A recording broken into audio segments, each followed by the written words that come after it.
Mr. Tano, Telltale, Coach Class, and the Valley, Mr. Ted, Harry, Patty Popo, I want to money, and I'm going to fill my shade, and all the time, I follow, I'll bring them away for them, I'm moving, sing, yeah, I'm a system, I'm also Katarina, and I got things, so spin, I'm in the studio, out, lay out, full of feet, that's me to be a part, my own size, I'm going to world, I'll find a time, Taki Mai, all the dirty, full of red wine, feeling all the ganja, I forgot, so you made me my love before, and I vow, we put it to for, and I vow, we put it to for.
All over Samoa, wawlene yo kasu tialu, awal suya ngila wawle kio.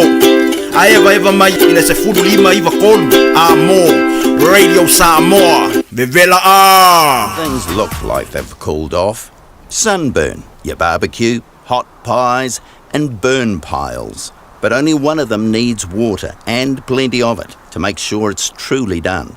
Burn piles that aren't fully extinguished can reignite weeks after flames are no longer visible, causing 40% of wildfires each year. Don't be fooled. Fire's only controlled once the middle is cold.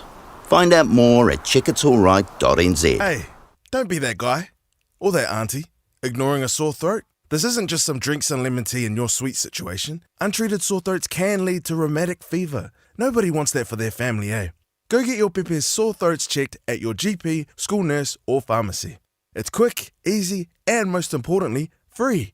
So come on, whānau. This summer, take care of your tamariki. Get it checked and get it treated. For more info, hit us up on socials at Stop Sore Throats or visit stopsorethroats.nz. O le Casa Beds and Appliances, o le tali o manaonga, I o loa e whaatotonga ilo mauta, ini taulelei, toi anangata, e mawai moenga ngao si tutono New Zealand, whaapea se tino fōa le potumalo lo, laulau aimano fōa, TV, la au pese, usa aisa, masini tā lava, telefoni fe aveai, maisi. A few ane loa I le whawhituwha Great North Road o tau, po le tolo fituiva Great North Road I Henderson. Le Casa Beds and Appliances. Telefoni o valu selau, lua lua lua, 555. O valu selau, lua lua lua, 555.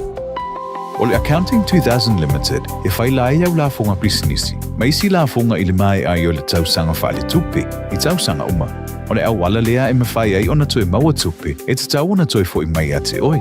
If so swani fo ile Accounting 2000 Limited yati oi, e alo ese mai litsitongi o tupe e late tau. If so swani fo yati oi, e maua la fonga toi fo mai. Fafaso tai, Bashka Prasad, mai fiti, Accounting 2000 Limited, ile telefoni olua lua, fafi tuiva, lima tasi tasifa. Olua lua, fafi tuiva, lima tasi tasifa.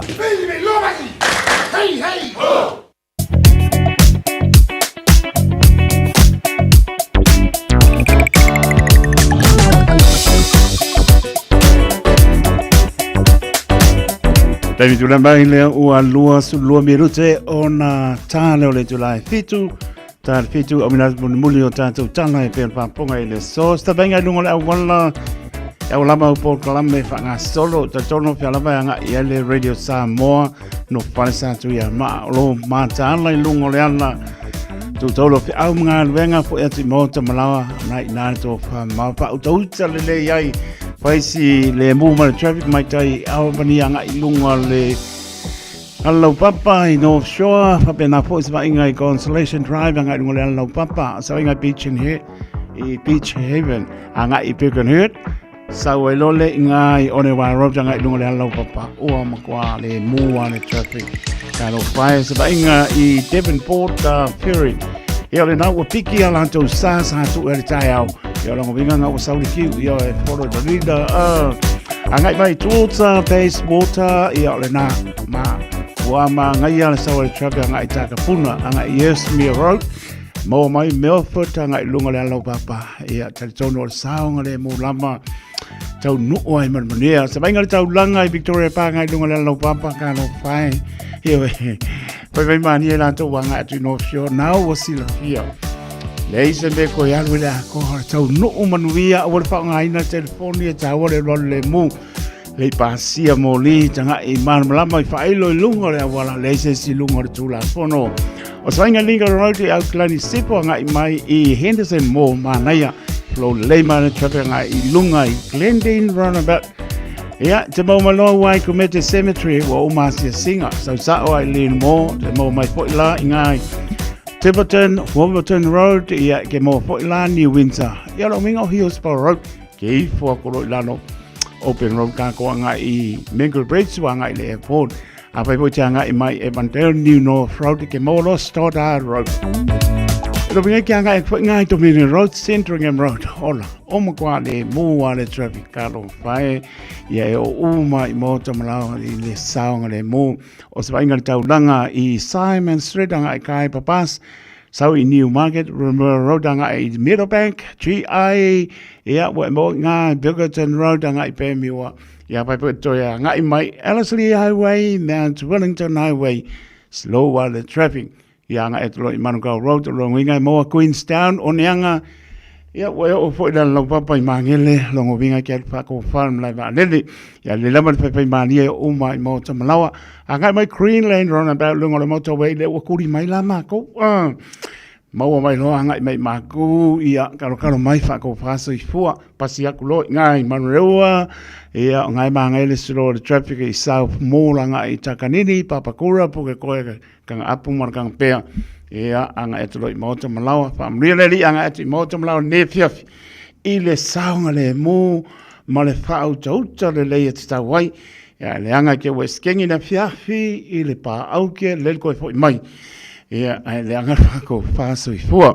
Suriba birute o na tāna o le tulai fitu, tautua le Radio Samoa, so lima iwa tōru a mō, pātala bātu le a tōru tātua tunu, mai lama i maunga maulunga pa ia se o pito i titi, tā lofa lama, mā nōne so i fua manuia, pāptai le alofa le li, lana pole pa so i fua, le tō so i fua, leolo teito, leo tātou i māputa i lungo pe au mangano le ea i le, tautua pā wau le Radio Samoa, su lima iwa tōru a mō, pātala bātu, Pantalo batu ya pa au tana leo va tona pa lia so staff o out ro nela langi atoa ya mai se lama to vine o tau suina le vai o so fo ya wala mani nganga mo ye molon ma lo foro pa talo batu ta lofa lava pa talo batu no mal mal le tono o tau pati mai le au ma le po kano pai bala para ia i no fang ya ro moni au tau si ta to au lofa le ya pa talo batu tau tu ale Radio Samoa so lima e matoro a mo le whangarina fo le tau leo le whala e fu mapu sio tau whangara maro le turu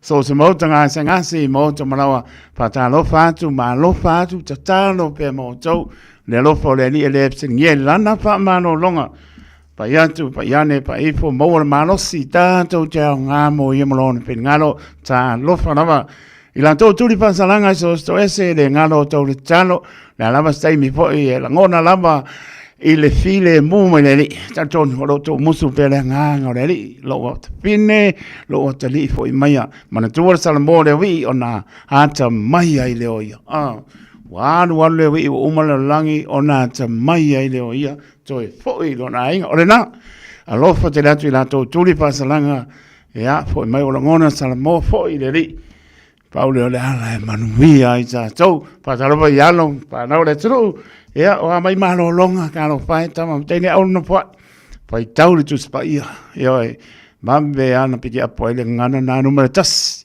so i fu ai lo ta mama lo tina na ola ai tu ele ngano pa melo ele ngana na me alo fa le fa ia ta tu te tala no ai fa la matanga ai ai mo e o tau ngoto i lo loto le tama po le tene tu lo ia e o ana uma nga wenga uma o nga mtulanga ma pena le ase bala o le ri ia nai so sani a che oe i le fa pe o ta ni manisi o tulanga mani o to na i le lofa malenga le lo ta tu tua spuro bi lu te ona ta na le to lai fitu to au natu ta to tala pe pa ponga i le so tau tu mai tanga mai tipi au tanga mai au natu tala le tau e amnese o fa silanga i fia anga mana panga pa tonga e kale se manu yang at pole la for fitu tana tato laina o le tato emaili apia polinga male YouTube channel o aso i for malo tato to tani tu la malu le o se email por me man manolo pomoni pasta titi sal pe mar facto e atania ya tale tu la malu e umalo se ulo papa ponua bani pa por malo tato tu e amalenga pa no ka no fai uso valiko yese tu solo ka lo fai o amai sa nga lue ya lo fatu mo lua ma fatu ma lo falo valiko yese tu solo pa tai le mai ma puta mai pa tai mo anga pa dalbanti asino leo son tu achina ya lo salia lo ma puta mai island bay ile lau mua i Wellington sa mato poto ile nama yaso tona yatu alofa tele yatu ia polonga reu pena unasa o amele fiafi ia alofa atu mo tau mori fa maloma fa tai ia tlenga ya fonga mua tlenga ya pansa la fai se man Francis ole male Fionga ia le ato sabea Aaron Harrington ia malo tau tu tunu awal por sabea ngongo saua kango sui pong sarka ko wakile usa eksau ka usa okay va rong mai sabea sorry le lo al ko inga sui ele wakile ngongo saua umo ingi masui ka ko wakile usa ole ko su lima minute wa o para io a vai ke mga asme dia ngara ka vale ya bala mo kera ko sui mo sui Maka kia makua maka kia. Ai musika so le fiafi ya wartu tolo pe au ngar venga mia la fa songa Samoa au nga tai longa le pule. Prena.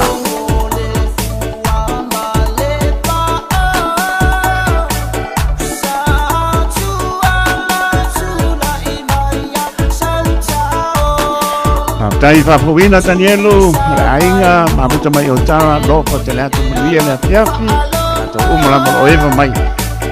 Lo fa.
Fai mai laua, malengi mai ai.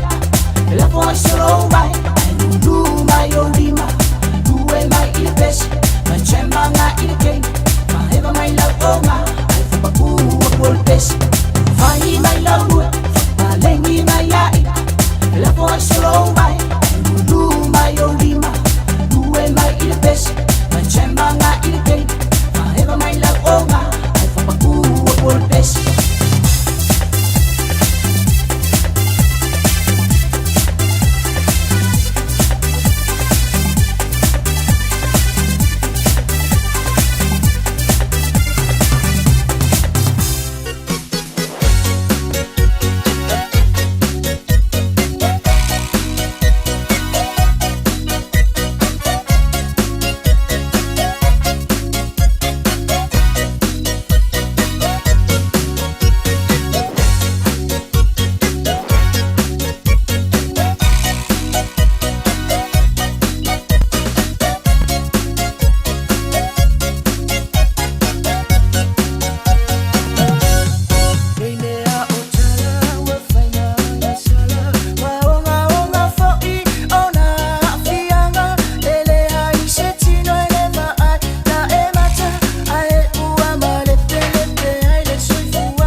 i le mapu i tinga, papia inai o i ana musika mali musipa i leva, pate ai lo vai mai au maluenga, vai ai au fika, nei so ita, ai sauia mo pia va ai atu wa siva, eva mai la ia, le alfa i mai o tara, wait to see o malahe, chick Helena wa okay, eva mai la ia, pia lava o i lau fika, ave lava o le musika, le mapu ai o tina.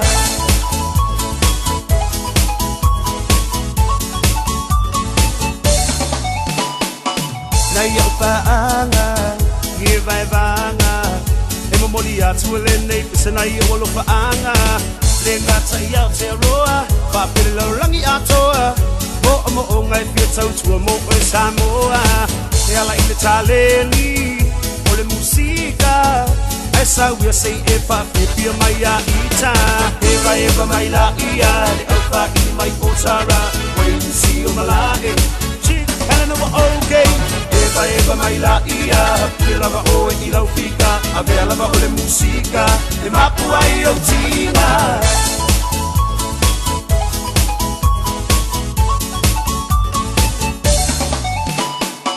Le mamai i le mapu i tinga, papia inai o e i ana musika mali musipa i leva, pate ai lo vai mai au maluenga, vai ai au fika, nei so ita, ai sauia wa pia va ai atu wa siva, eva mai la ia, le alfa i mai o tara, wait to see o malahe, chick Helena wa okay, eva mai la ia, pia lava o e i lau fika, avea lava o le musika, e mapu ai o tina, se fai mai o le nei party, e pa o le nei party, ai ase foi o le musika, e pisa le na party, paski mai lo i le mapu, oka e ua afu, so mai lo ma le mix low, so o singa o lo wafu, se fai mai o le nei party, e pa o le nei party, ai ase foi o le musika, e pisa le na party, paski mai lo i le mapu, oka e ua afu, so mai lo ma le mix low, so o singa o lo wafu, eva mai la ia, le alfa i mai o tara, wait to see o malae, chick Helena wa okay, eva mai la ia, pia lava o e i lau fika, avea lava o le musika, le mapu ai o tina, eva mai la ia, le alfa i mai o tara, wait to see o malae, chick Helena wa okay, eva mai la ia, pia lava o e i lau fika, avea lava o le musika, le mapu ai o tina. 24 hours a day, 7 days a week. Radio Samoa streaming live on www.radiosamoa.co.nz. Usi mai ala whaafofonga o le whaapoponga fo ele nei o talafau mai Samoa. Awina sa mai mo oe e lau leiti o whalongolongo le Radio Samoa. Tasilima iwa tolu amo. Whatalo wholo tātu o tunu o le nei fo i asofo o tātu o wheloa i mamafuta tala tau longo usi mai ala whaafonga. O leo wai ao nei o leo moni suenga se mata upu tau sori tu la fono whala u whasaina. Whasino le li aisa o lo tua i ai. Ni ali e ngā lulue o ni seina mo waa. Ale wha laptonga o waa Samoa. O lo whangai o i e le wha laptonga le malo. Malanga waa o le sami o lo whioa i le vao Samoa ma Amerika Samoa. Whapea i waa i le vao motu o upolu masawai. O liputi ai le newspaper le Samoa Observer. O le toa fitu o li seina o lo tua ia, wa wha malo lo ai talia suenga leo leo. O se suenga wha lo to i fale al wha laptonga o waa lea tunuu, na lia i whafo ia ngā iwa inga sori tū la fono, he peo na tua ia o le pauta wha saina o le aisa, na masalo mia sa tū lei ma wha tau e li waa ua masalo mia. He peo na sila fio na i masina e lei ma mawatu, na wha iloa i e leo le maua o aisa o na nā mai ni pu Samoa, na au mai o ni wha mamori le wā lau pasese o le Lady Samoa wha, le alo whaia malanga i le wā o pia ma pango, ma ua iei tangata ua mori ai.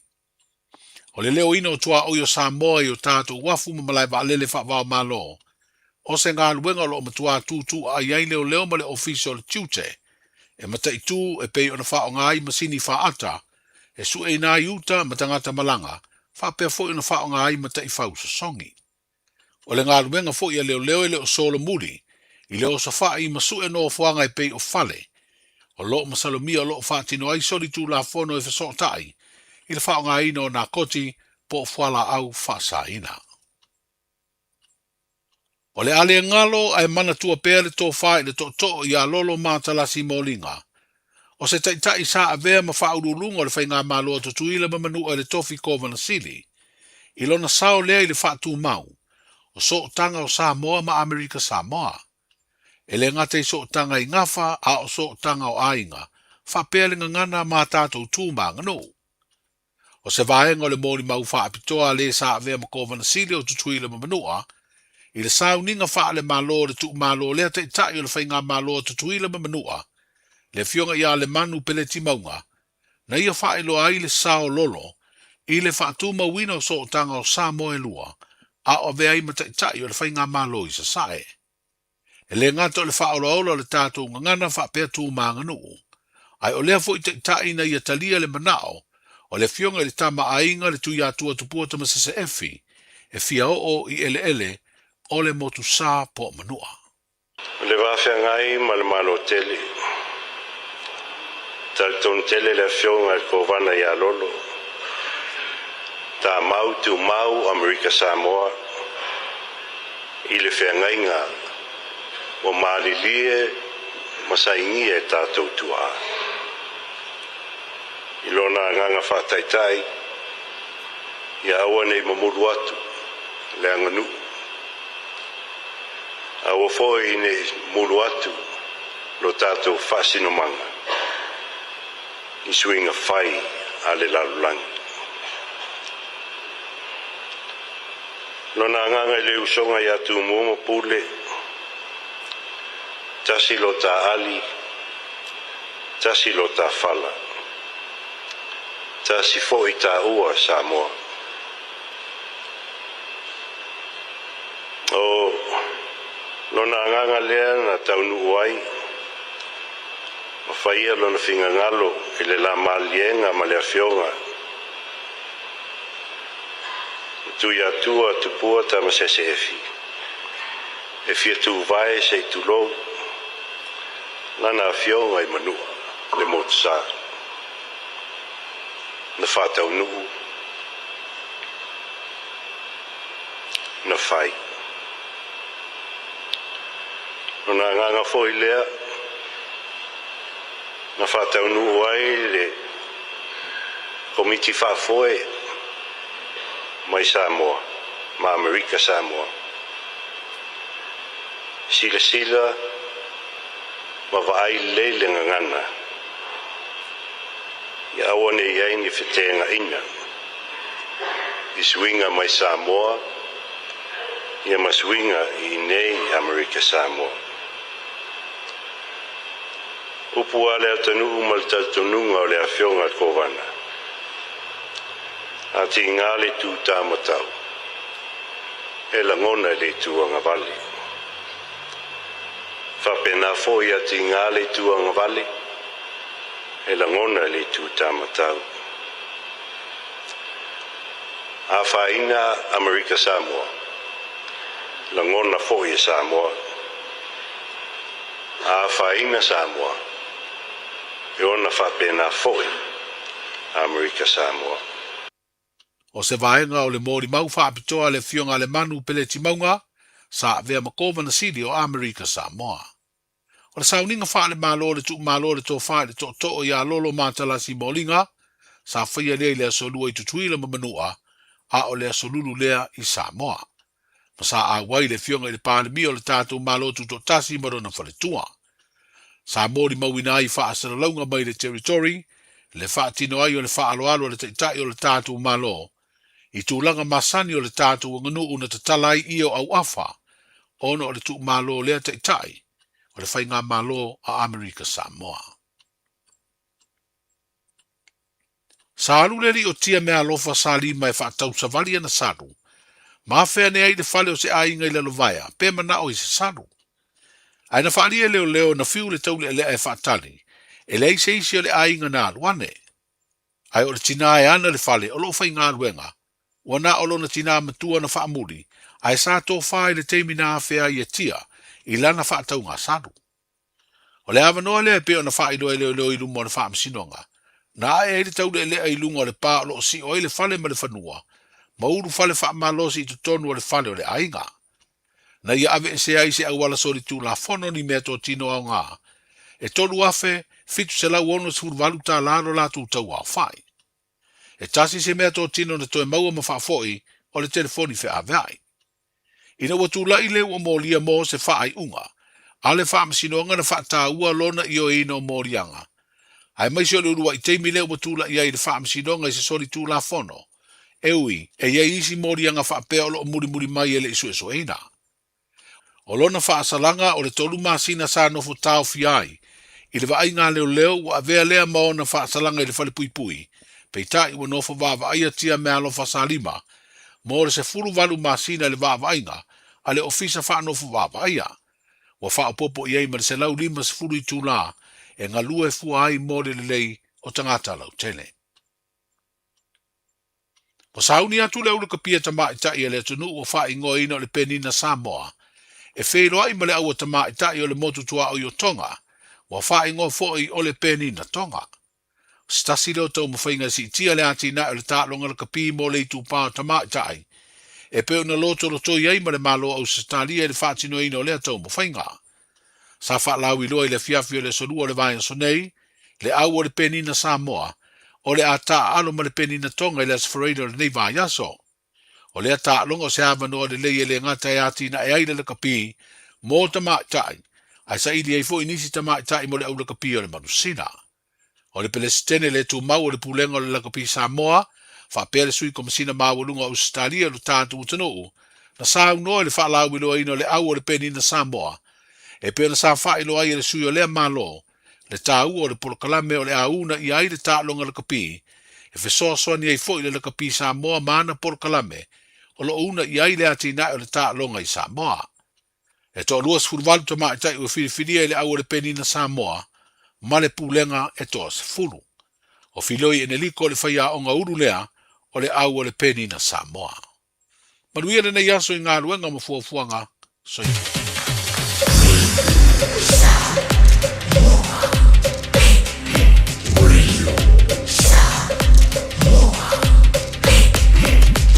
Tasilimo i watu.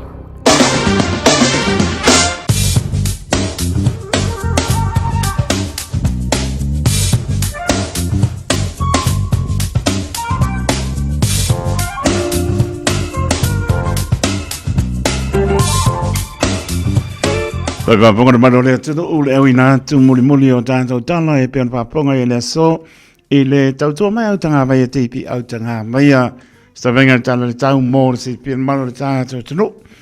O lo tu mauru pera pa mawina i au kilani luas ful tolu le maulunga o lo iai o lona maanu le pos pul marpā sabidi angi mai sau te sifo a wap o po nai tie munga wa ia le aso antai au pa mei mānai al tau le aso antai au tu mapole wa loso falu bela pa mawina ile asoparai le malor manu le pia pia sful malima pa uti munga wa le astona e luas ful tol le bela pa mawina le astona e malor manu le po se pulu maleono ma be atu le astona e o le pe ona le awa le lapta ia tatou se panga e atu ile astona e malasa e a tatou tapena pena eo e tā pena, ne ilo lama leo mai o taimi, ia le nā e tā pena i ai tātou. Sa wainga ngā te pare mo i lātou, tā penga ngā iai wāsei a mai moana, e leo leile tau le soa pena po i ata e au, hasto nā i a sai o le sangfua, ia le lama tā pena mea o e silfia, a me leo paola te poni pe aveai o ani pe tupu mai, nā tā pena i ai, pautuanga le water safe teni sila, mari taime ni sila. Tai sua au kilani leva beat na sua le tai i le sul 5 minute te sul lua le auri le so, pa beatu hanga o neanga, luas por 4 minute le tolu, pa beatu le lanso le tai o neanga, to sua le ore tai le 5 minute le tolu, i le apiapi o le so, tai sua i manukau, lua minute te le lua le pa beatu le lanso le tai i manukau, to sua le ore tai le lua 10 minute te ai le lua i le au le so ma le taisua i Muruwai. Malu minute le lua i le babeana le lanso le tai i Muruwai to sua le tai su 5 minute te ai le lua i le apiapi o le so. Patalopa si o tāte o tunu i Samoa e a le nā lo whaaponga le tautua le tasi o ono tesi ma le tasi pāmo e a patalopa atu e a lanto le tautua le Radio Samoa mai i ao te ro nei. Babe ato lo pāpāpa i tiri e mo le wila pa uti munga o lo awawa pa solo atoa si o tāte o tunu i Samoa lua suru iwa le bela pa mawina malona mālu le apiapi lua su 5 mana tua e lau talo si o tātou tunu e pele o tō pinangano mo tātou loto. Sa bainga i apno pātou lo mapati munga. I au lo au pātou ato e o mai au pari e o mai lunga le awalau papa o mati munga. O sa bainga mre nā waikato roto roa tau pōm tanaki manu tu e a o le nā o lo pa u lamati munga e a mespo lo au pātou atoa. O sa bainga mre nā i pe plenty kin country kispon mok spele la mua Wellington. Sole, mai a sole mako iai. Po i mai a susuru lapi o lai samala mo Wellingtone. Ia ala vame atu ia e le o mamapanti munga a lo suru lai le o manosi sa maingan lau mo Wellingtone. O sa maingan nai wa Rapan Palms North Navy ama Hastings tauranga manisi bainga no tu tua oi sa ia pa ia lava kalai stete ngona no tu tua oi lo pa uti munga ia o lo awa pa solo atoa. So venga nā tala le tau, tala le tai, venga si o tātou talo o i Samoa, e manatua e lau talo, manisi bainga o nu tūtua o i awala mau por kalame pa ngā solo. Taipi tūlai mai, so pāmara bidu te wate ele tūlai, pitu le tau tua le Radio Samoa, so 5 i batolu a mo, si meila pāponga le tātou por kalame o le alanga upu.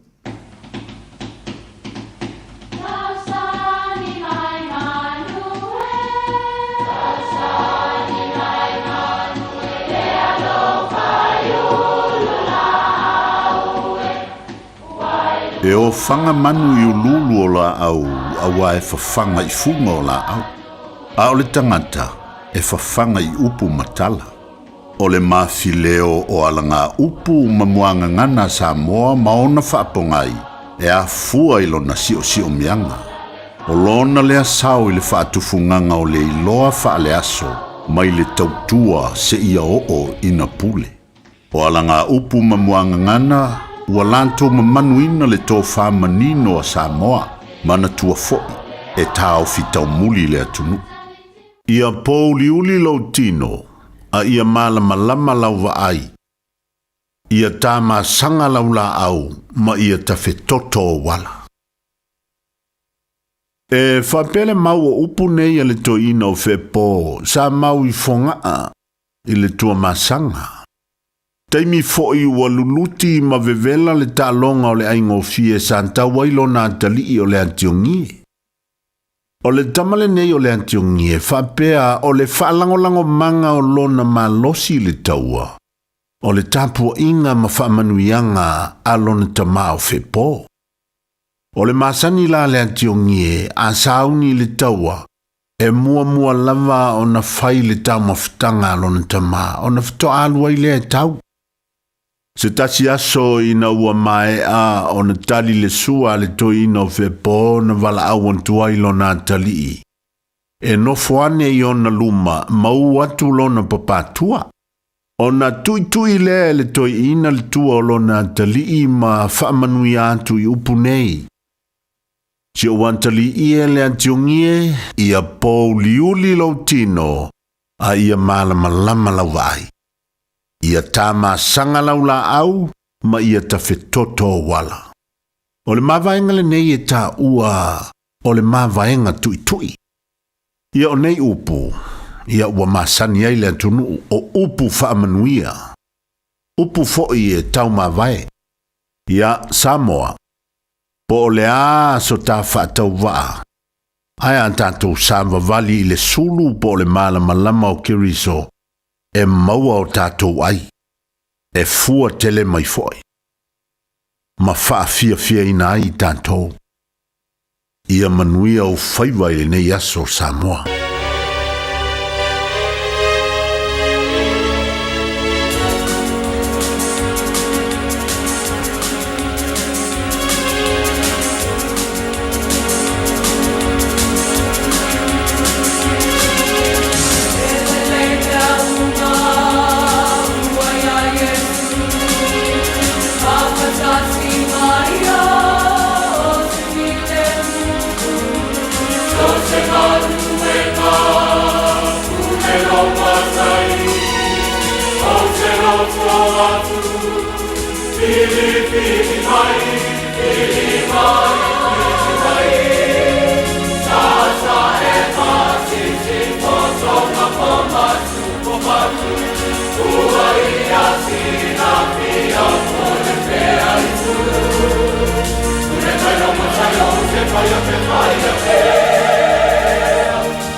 Vei me uma o ia Yesu a patasi mai tato fi le mu. Si pongwali le kalesia papatonga ke sona Amerika Samoa ma le peanga faleniu I Amerika Samoa tato pati patia pea le au noa le alofa ma te lasiro tato atua po ele nei aso I lona matanga o fie tausi mai mota malawa le malo le atino fe lama sa patalo loa I ai le ulfafo ma le ulfale mai se o tu asin sina la pengar venga stofio lava se o pito titi se tono wa wali tia me o mai le alofa malanga le rota tua ia maulunga pe alona vi inga e le au noa los fulua minute o te ele tu lai fitu nai minute tala tato laina tolo pitu tasi lima I vatolo numera te pala au mai au tato imeli on the air at radiosamoa.co.nz Facebook page malunga le YouTube channel maua le whāwanoa, wā mai. Nei se me ke halua le akoa, pepe mania mano sa, pe a pitu, ia, na mamai le po ina I tātou whā, sisianga, pio anga mana whanga, pa tonga ia kare se mano, tāle tu lai malu, ia, o tātou porklame, manu, oro pumoni, pasta titi sala pea, mariparitua ia tani, porklame lea, masen foi, ona, winatu le valu I po sa, ia le potu mai, ia e le pora stopi le tula manu ia ona taulunga po le tau tua le aula mai o tato proclame le na toi patalo patu le ngang pa lolo mano tato tru pe labo mafuta mai au kilani mono nu tu tua oyo tunu e mau ia toi patalo fa tai to mano le tunu na yo tamana yo tina tu asin sina tano fai o mai alofa te le atu e mo peso i potolo e mai le lana fa mano longa e pa yatu yatu o ia pa pe ina le a toro tato tunu lava nai whana witi ngā te leo lau pengana venga tofia le toro whano no mano ia wasa mo atai au toi pa ta lofa atu ai taito ta lofa lava ma lofa lau bi ele li o pole so ivo a perila lu ono ia o pa te piti o ngā venga po nei paias leu tanto ia pole stofi ia msanga maulunga i pea mi inga no tato tua pa ta rupatu whapo wina tani elu mara inga o ewa mai stamaki pa pe foi sunga ya pauliko yese tu solo fa malo fa tai nga talea yo se fatu la wano mara inga lo maputa mai he metone nga taleo sa seli tu lima ya malo la maputa mai ya Amelia Mikaele ya malo la patis mai mai la to malama lo maputa mane piapi nei musika se lo ya wana ma la tapa inga sa mo mo tamala pe la maputa mai ai ya nga taleo tono lo sa per penga vengo atuno mau ya alofa te la to nei musika le ya wa lama le piafi ma pa sa ngol malo tato tunu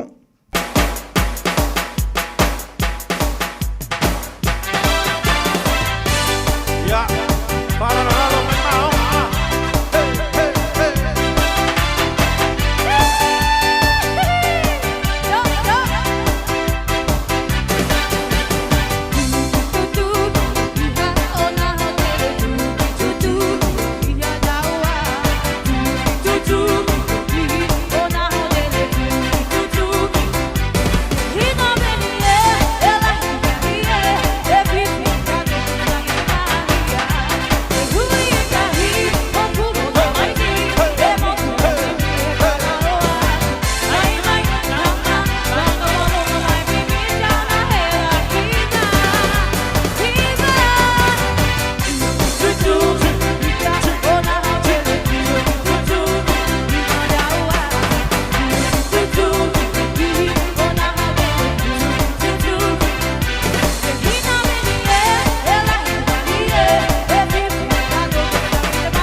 Talaflava o David Tua le nei o lo e whaafonga mai pia i le Radio Samoa. Tasi lima i watolu a mo. Samoa i manuia lau whaafonga ma lau whaasausaunga.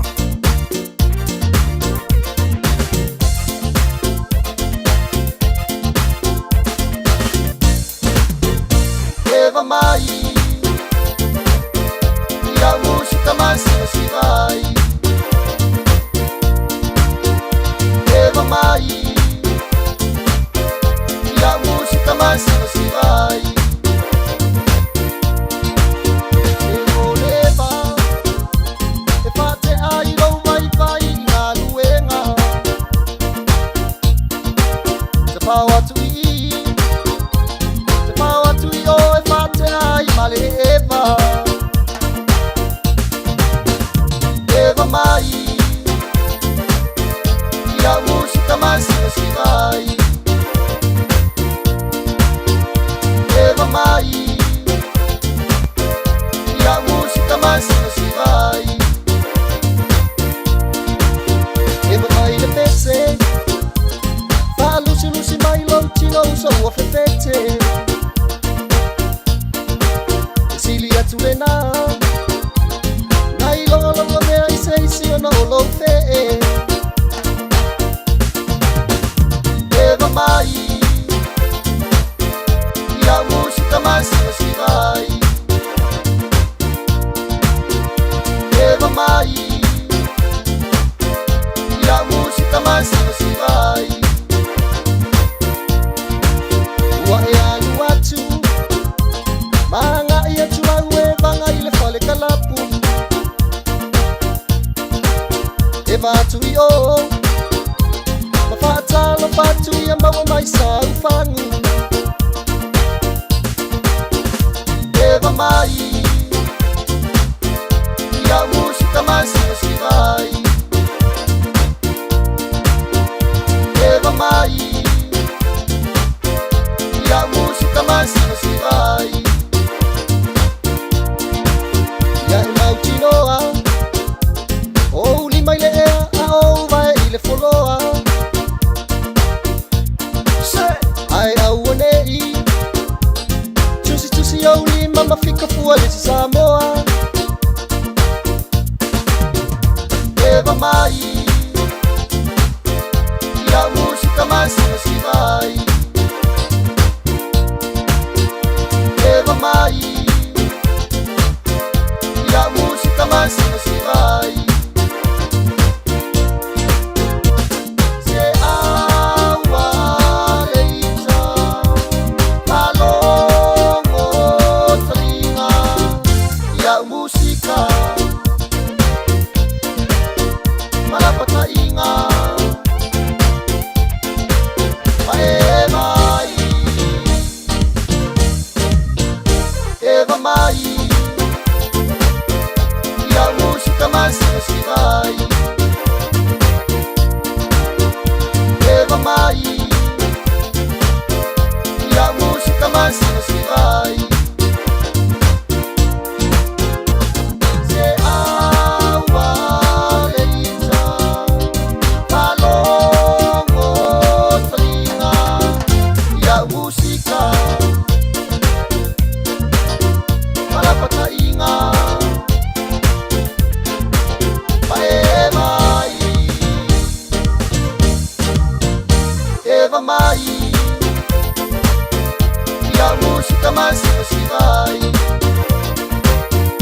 hang on to. Bang, bang, now Lulu's gone away.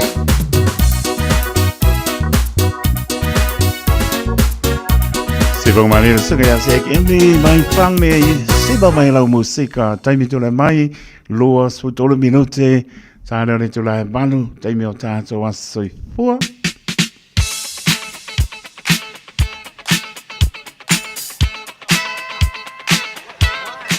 No Tato Lena No Tato Imeli Apia Polinga Malungole YouTube channel Mowale Ea Fa Leo Atu Mai A Pese Lokako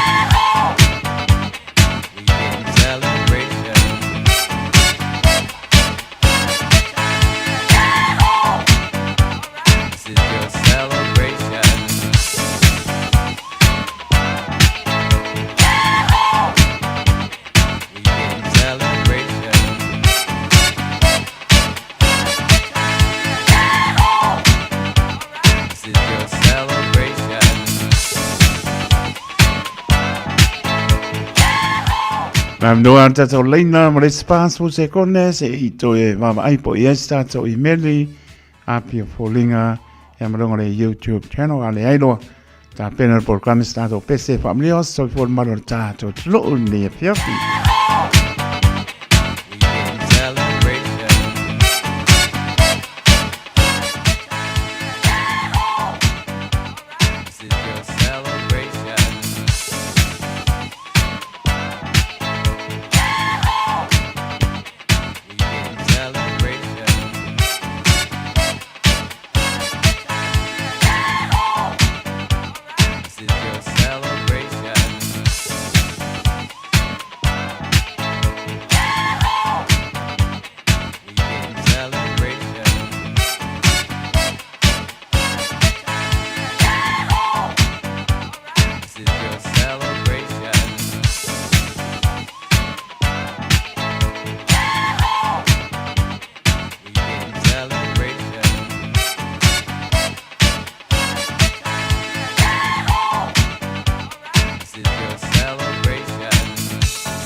Umolei, verpa tau pāne au na whai mafonga tau moli pulenga re Radio Samoa, familio aso pol malor tātou tonu, ta mātina, oso matua whapinse o lamanai pana witi, o tau umalamana familio tau aso i fuele so, yanga leile li, toi whapopo nisi tau sanga stele so i fua maolai, tātou manatua pēr, ya pēr pē tātou e whaia lona pingano, Maria tell to us say for happy birthday to you. Oh, say for Mario 5 stars. A fai ete alofa. Sa via mai se me alofa.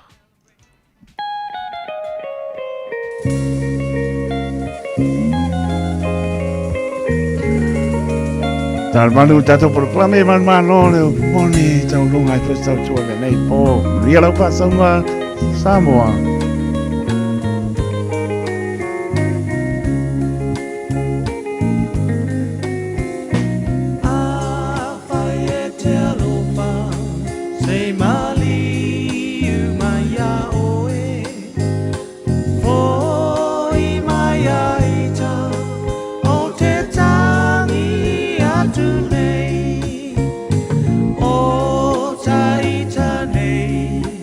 Ua fa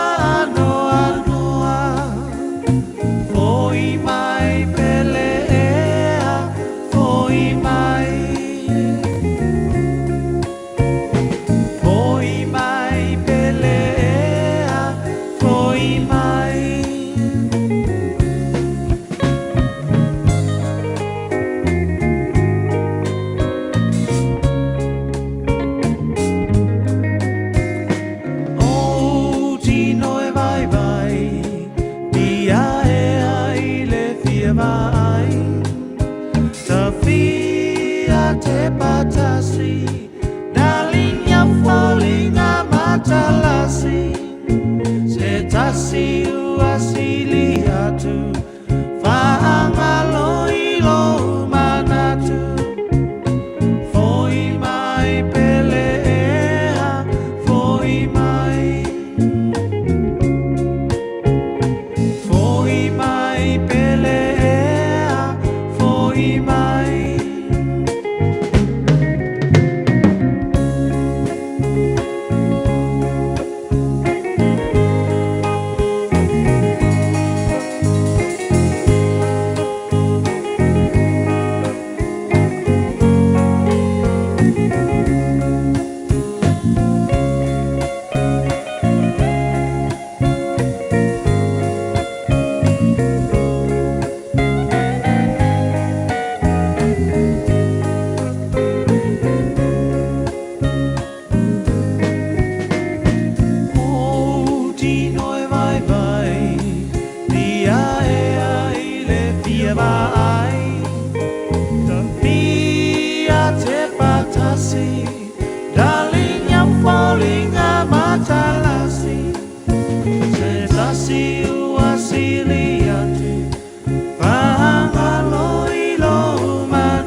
Accounting 2000 Limited e whailai au la fonga businessi. Ma isi la fonga ili mai ai o le tausanga whale tupe, I tausanga uma.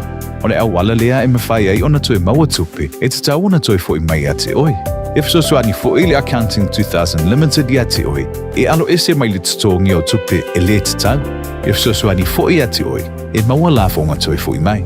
Whawhaso tai, Bashka Prasad, mai fiti, Accounting 2000 Limited, I le telefoni o lua lua, Fafi tuiva lima tasi tasifa. Olua fafi tuiva lima tasi tasifa. Afia maua sofsa Omega ka Diana loi moa Omega ka Sabaleta umofie Omega ka Fili mai loile Omega ka Omega Cars, lua selau Capitis Drive I Manukau. Pole telefoni o iwa lua vitfitu lima valu tasi lua. Susu mai manu kaune Omega ka Umalole kesile Omega ka Au kilani wa esa uni. A fio mai loe le Harrison's MZ I o tahohu le fale ofu polenisia pito I sili o na tele ai la e mua li'i tamaita ai mawhanau. Mai ia e sui ai la e o oi mea lofa masulvania e mawa o mai le no whangai tasi. A fio mai mawhailo mai le Harrison's 20 e to asia ai le 20% mai uloa ufa pa uina. I oe, ta o mai le Harrison's 20 ma surfe ai le 20%. Le Harrison's NZ I le 23 Hall Avenue o Tahogu e te le fiamsia. O le Accounting 2000 Limited e whailai au la fonga businessi. Ma isi la fonga I le mai ai o le tausanga whale tupe, I tausanga uma. O le au wala lea e mawhai ai ona toi maua tupe, e te tau ona toi fo I mai ate oi. E fsoswani fo I le Accounting 2000 Limited I ate oi, e alo ese mai le tutongi o tupe e le te tau. E fsoswani fo I ate oi, e maua la fonga toi fo I mai. Whawhaso tai, Bashka Prasad, mai fiti, Accounting 2000 Limited, I le telefoni o lua lua, Fafi tuiva lima tasi tasifa. O lua lua, Fafi tuiva lima tasi tasifa. Radio Samoa. Taslima ivatolu amo.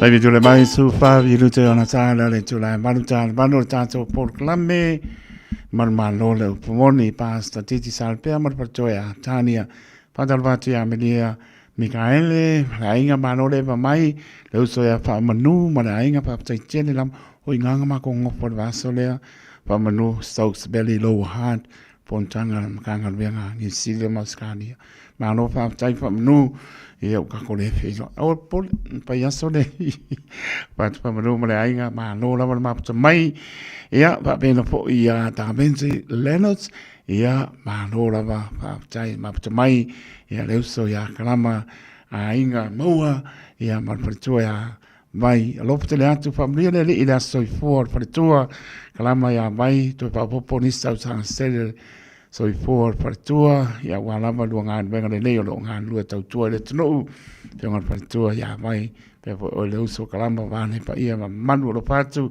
i le foi fiafi o nisi o whaasi sinanga ai le se ea tātou i tātou whaasi sinanga ke le lopo o hinga whaasi sinanga pele ai I'm sure le ai se koe vai kasi ia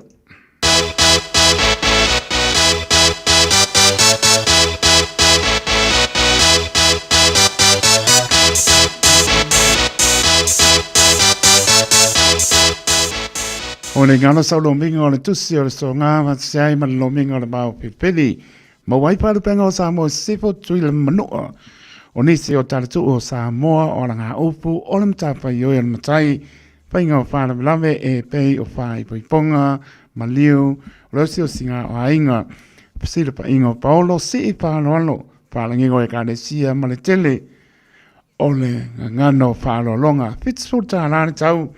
O le tātou tusi pārupenga le nāu iai.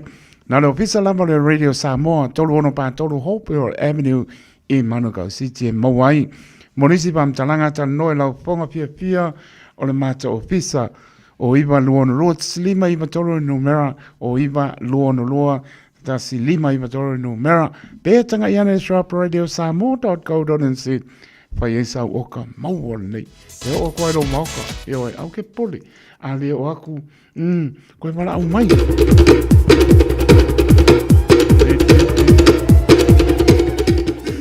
O le whaasisiranga le pianga o mai e sa pata i le awa mara whaarolo e whaasiri sila tuai i le mautanga alo mtam whanau le neinu o mai e sa pata e whaapea o le apaira tātou whono masani ai i le asta o nai nei le sutasi o perila lu o ruono i le tu lai tasi i le awauri. Whātaunu ina le tātou mautanga i le lawa o le to whaia lutu i manga mau le numera wha le net plaise i mangele. Whamanatu atu mea masani usilifia o le tātou mautanga e manatua mai whamore mole tātou tārusiele anga le leo le atua nā te tā i atu lo tau soi fuam so mātou wola vai i a tātou wau dia atu le aso i le manuia morisi whamtalanga whamore mole whaaso ta i maile tai fono le numero telefoni o lua tasi o iwa 522 o le orua tasi o iwa 522 whaamtai laulau a fono le maptanga le whioanga mai e sapata.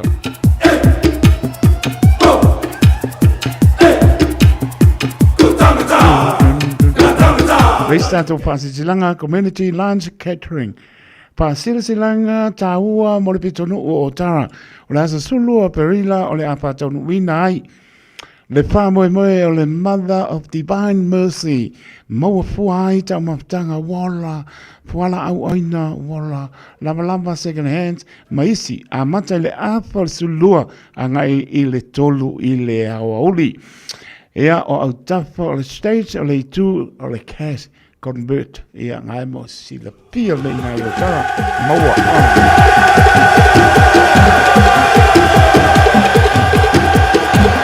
o le whono pare tausanga le AGM a kopai au kilani ni sila. Whamole mole, wala watu mole whaaloalo i tamam teine tuwai umasaha o tau wina le korisi o avele o lo alalam papa au kilani.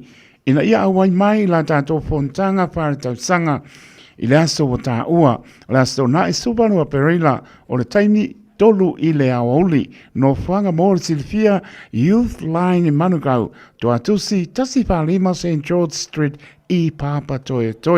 Whamone mole mana tua maila o restala lima spuru afe. Ups, e kolu o lai. Sole, koe esere si o lima spuru tāna. Lima sultana ngau pasa mole tausanga pare tupe ia mai a perila lua oru ono se ia o ia mati lua oru fetu ia tato uma le alofa le puipuinga le tapa au o le langi mo mori mai ia ilo toso i fuam so mato vola fa tai lama le prestene ma le opiso le akopo e au kilani ni sila ma le nganga fa lalo uma Te tono pia lava yanga iai le swai vai asa ma se mau sa mo le tono pele pa mangano le ona tal no lau fonga pia le mata ofisa il oiva luono lo slima iva toro numera mau le lei.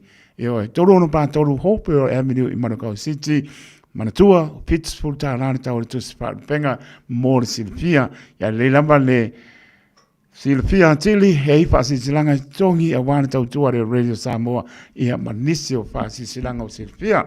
Mare purenga le Radio Samoa mano mato fata waa mure atu fa petai fa petai tele lama le lango mai fa mia le tua. Mria po lau fa saunga Samoa ta na mano tato porklame manu malo le upomoni.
Just you and I, forever we will stay together.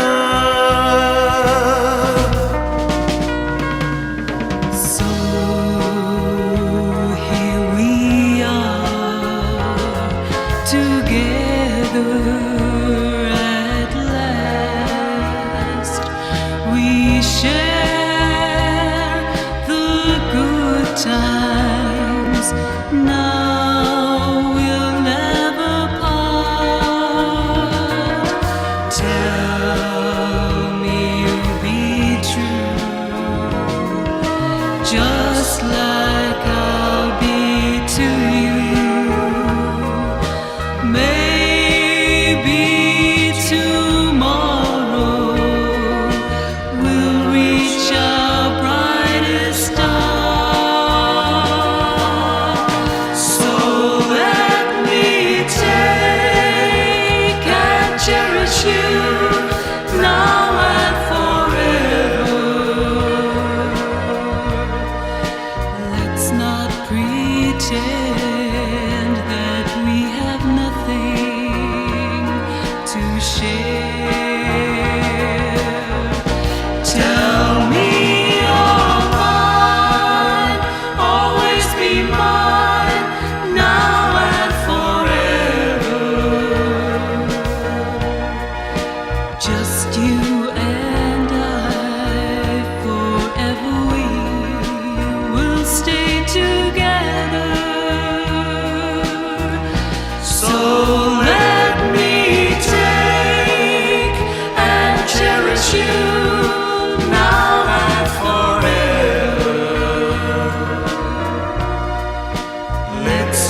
pretend that we had nothing to share.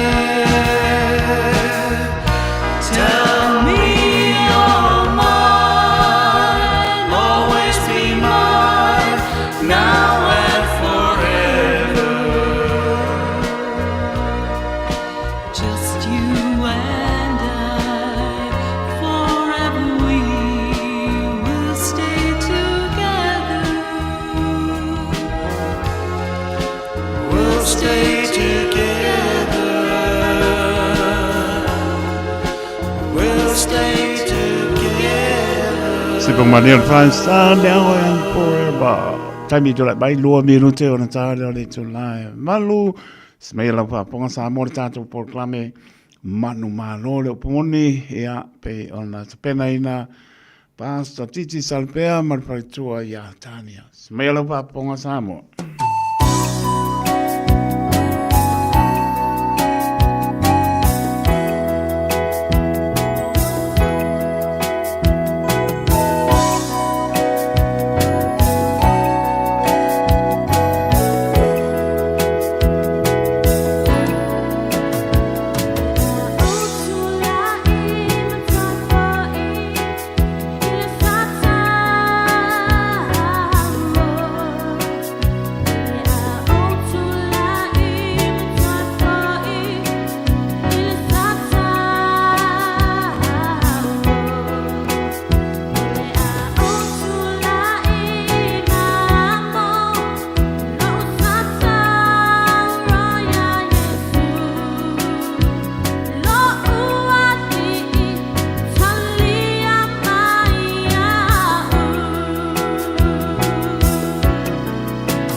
Worship you, Father. Worship you, Lord. Wonderful Savior. Wonderful Jesus. Hallelujah. Hallelujah. Hallelujah, Lord. Hallelujah. Hallelujah, Lord. Nā le whaapatai antu I lau a whiota māmale. Loto e whaamaulalo ni fwoi a whiawhi. Whaapatai a lau a whiota mai mea uma o taimi uma. Ne aso lo mātua tua. Aole nei fwoi a whiawhi tama. Le whaapatai siri lo mātua tua o lau whaolatanga. Ato toa. Lo alofa tuno na whātaunu ulungo le Santa Utama.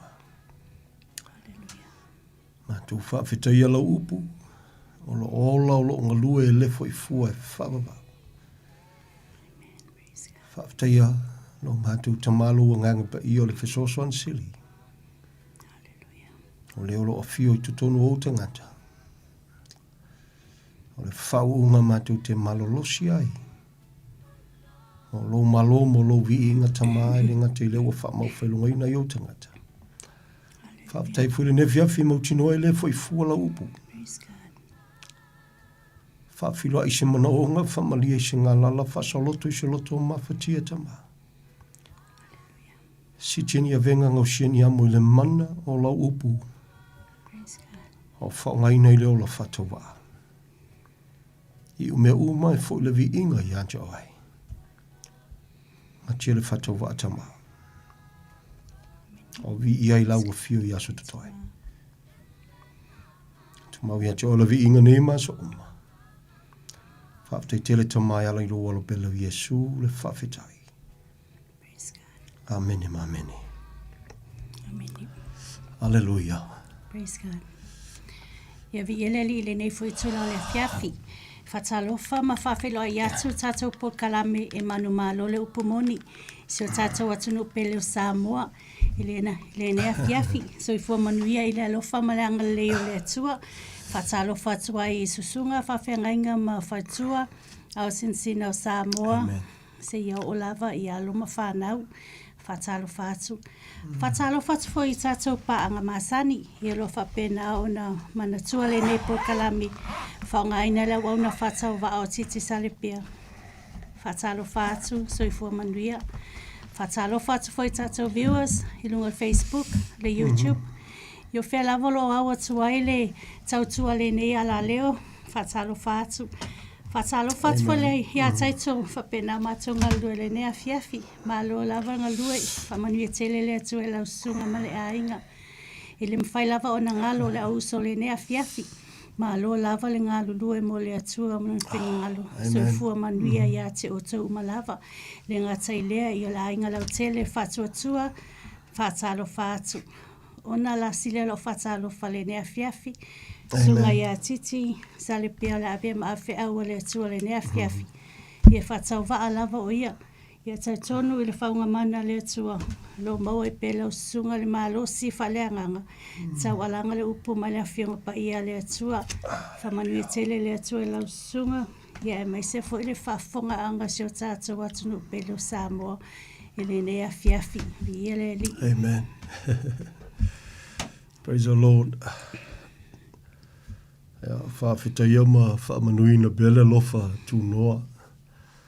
Le lofa sisili e se o le au me uma.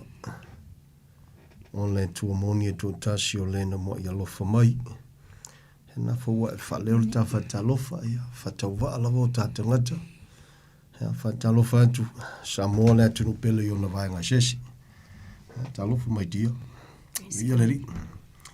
Tolu fitu tasi lima i wa tolu numero mwhene e walau mai ai. E nei fo i a fiafi. Ia, olo o mawhai o na mo i la tau e le silafia. Ia, o le ua whatau nu la so tofi le nea fiafi. O na le whatau nu ina se por kalame i la so sao mawai atu. Ia, ai o tito tonu o la so saa lawa nai fo la wai tātou. Peo na masani ai ai. Se i wana ngā whakua iei se suinga. Ia, o le au nanga ale tātou le tio Samone i aso sa. Ia ona e whono nisi suinga. Ia ai whawhetaia i le tua. Praise the Lord. Praise the Lord. O whea lava. Ia o awanoa e wauna male loto e whamaulalo. Praise the Lord. Praise the Lord. O ni awanoa siri fo i ona whatau e le loto. Ia o ni awanoa fo i o loo whaonga te tawina. Praise the Lord. Via leli. So se vaenga o le upo le tua e te muna miele so soani. Samoa le atunu pele. So o se vaenga markene se o le whalinga. O se awanoa e le au maua o se awanoa fo i e momoli ma le loto e whamaulalo. E leo se vi inga o se tangata e le o tala no o iwa sidi se ilo tu sipa ia. Praise the Lord. O whea lava. Ia. O whea lava na o ngai le tangata ma le tangata. Ia, e toe sa ili lava le tua lo loto. Au le alamafu anga nā leina e manatu te alu te sa ili. Ia, o le mea ua mauti noa. Ia, o le tūlanga. O se tūlanga e. O le tua iau, o le tua pule, o le tua vi ia. O ia fuinante whamanuia i le loto le tangata. Praise the Lord. O le walawina ia, o le me pule awa i le tua. O me alofa fo ia le nganga pa ia o le tua. Ia, o le vi inga fo ia i le tua. Ia i teimi e whameritala tuspa ia e anau i le tangata o na whaimailo leo tangata o le tua. Ia e ila ngai qualifications for ia po conditional kanga kai kaunga nga e ui ai. Ina ia mawhai ona a vea oe matangata po o se au nanga e pe ona nau iei le loto. Ale mea ia ua mautinoa e pule le tua soifua. Amen. And it's an honor to serve the Almighty God under His praise and His praise alone. Whamanuia le tua ia te o le nefiafi Samoa le tunu pele na whao no futapena le wauna ia taito. Ia na te whasoso mai le tātou lainga pe a iai se tasi e mana o mia le whesoswani. O le whesoswani o lo te tala i po o aso sā i so se teimo le tātou Paul Kalame le ua whaitau tau sanga. Ia e au na ma le whamaulalo o le tāu o le whiau. O le whiau o lo ua whesoswani wha malamalama i le whesoswani o le nganga pa ia o le tua. Ia ua na o le whawhataia mai o le mea ua mautino Samoa e le mawhaifo i ona toi whaupopo i eise mea mai le mawhaifo i ona toi suia e le teme whitalai mai ei le tua pe a wa mailana upu o le fionga le tua whi mawai atu le langi ma le lalolangi ai le mawai se i o te tasi via le li o le mea ua mautinoa ia e pule le tua na o le tua mawhaina suia lana upu. Praise the Lord. Ia o onga tuspa ia even Yesu na whetalaina ia ai lalo le lofa tunoa le tātou tiolai ia ua eselo na whatanguina o le mea lai matangofia ai ia tātou au auna e tusa ma le upua le tua i le teimia le tua le te soifua mo wolai o le mea ua mautinoa le o li liu le tua o iova le whengainga tuai o Yesu Keriso i le whengainga fau. O ia lava, oi, nā le whamaulalo a tātou lotu Samoa. Praise the Lord. E iei teimi te whawhonga whai mailana whetalainga na tau whalongo whai mai e ana mua. Awale mulilua, awale whasio tangata, this and that. Ia e whai mailana whetalainga ai o te whai atu. Nā na tau wha emo mai a Yesu nisi o kaimi. O ai tōnua le sau noma whetalai. Ia o soifua i o ie lungo nefunga i le. Ia o whapenana whataunu le Paul Kalame a le tua soifua. Via le li. Praise the Lord. Tātou whamaulalo i le li. Samoa le atunu pele. O tātou o se atunu ue. Ia na o te talatu le lainga ia talatala no atu pe mal whamaulalo. O tātou o se atunu ue nau tanga te lolotu. Ia ai ole mafuanga e alaine ulu fale i le falsa. O whea lava le falsa i ke ulu fale ei. Ia, o nai mai moa ile tua i lo loto. Praise the Lord. Aua ne ingalo. So se tangata soifua talanoa ia tātou Samoa. O le atonu o le mafuanga leine urufale i le upu po le mena te tapu ai. And it's very important. Aua ne mamasangia ia te oi Samoa. Praise the Lord. O le tāua i o le upo le tua lo tātou soifuanga. Amen. Ia tate whamaulalo lo taloto i leli. Ina ua anga le leila wata mama awa wina ia e tu sei fo i malana wala au. Ia e tue whamatala le tuspa ia. Ai ua tamata i le tele le mea sa ngumi ai ale mea. Ia, it's sad to say o lo ngumi ai o mali gaming ei. Ai o le whawhitai le nā o le loto i le tua Samoa. O lo o ua iau a ao mo tātou lima lana upu. E ia fo iei nisi o mau le tuspa ia pese ia ese ai mōli mau ale awali ina. Ia e ua mea uma Samoa. E tusi lima ma mea uma ia te ia. Praise the Lord. Whamtalanga tuspa ia, tau te su ai tusi maramanatu ma waile ola, a o tusi umana o loo mōri mau ia Yesu Keriso. O le nganga o valoanga o le mau ia Yesu. Ia o valoanga la po perfitanga, ia po fetalainga le tua sa saunoina ma mōri mai i e sa soifua i le teimi o mai le teimi le nei, ia ua iei valoanga ua fulfill. E iei fo i Paul Kalame ma valoanga po perfitanga e le i whaataunuina. Via le li. But, o le taua whainga o mea uma Samoa, e taua lo malamalama. Fai mai le tangata o le tua, le apostolo filfilia whapitoa mō Israelu. Fai mai lana moli mau, so le, ole waloanga le, e te tauna, ori e o tātou le tumai, ole waloanga mua lea, lona mausali, ole waloanga e whatetau ia Yesu.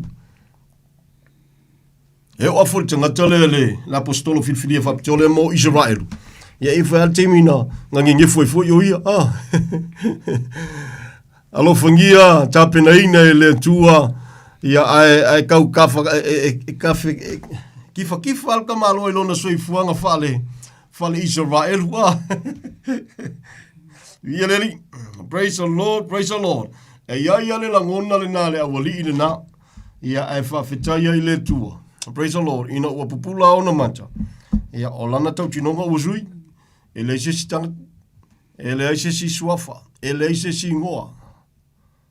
The only answer, o na o Yesu Keriso, e wia fui lai taratara noa le tangatele nei inisio teimi antustusinga ma whapea mai, e pa ia le tua, so therefore, e te tau funi tātou wolo pa ia, of course, e whisiringia tele soi fua le tangata e whai mai ua whaolaina, le tangata ua whanau whauina, le tangata ua salamomoni ma whatu tua ia Yesu Keriso, e leo wa ia ngi fua le leipo ngi fua e vi ia i jama, ni fua e ilo aiwa o salamo ma fatu tua i leli ia, e whengatātele Samoa, praise the Lord, whengatātele, ia nā le whamaulalo le loto, ono le lofa tu noa sitsidesi o le tua, ia nā o lo talatu le tātou wa fiafia, praise the Lord,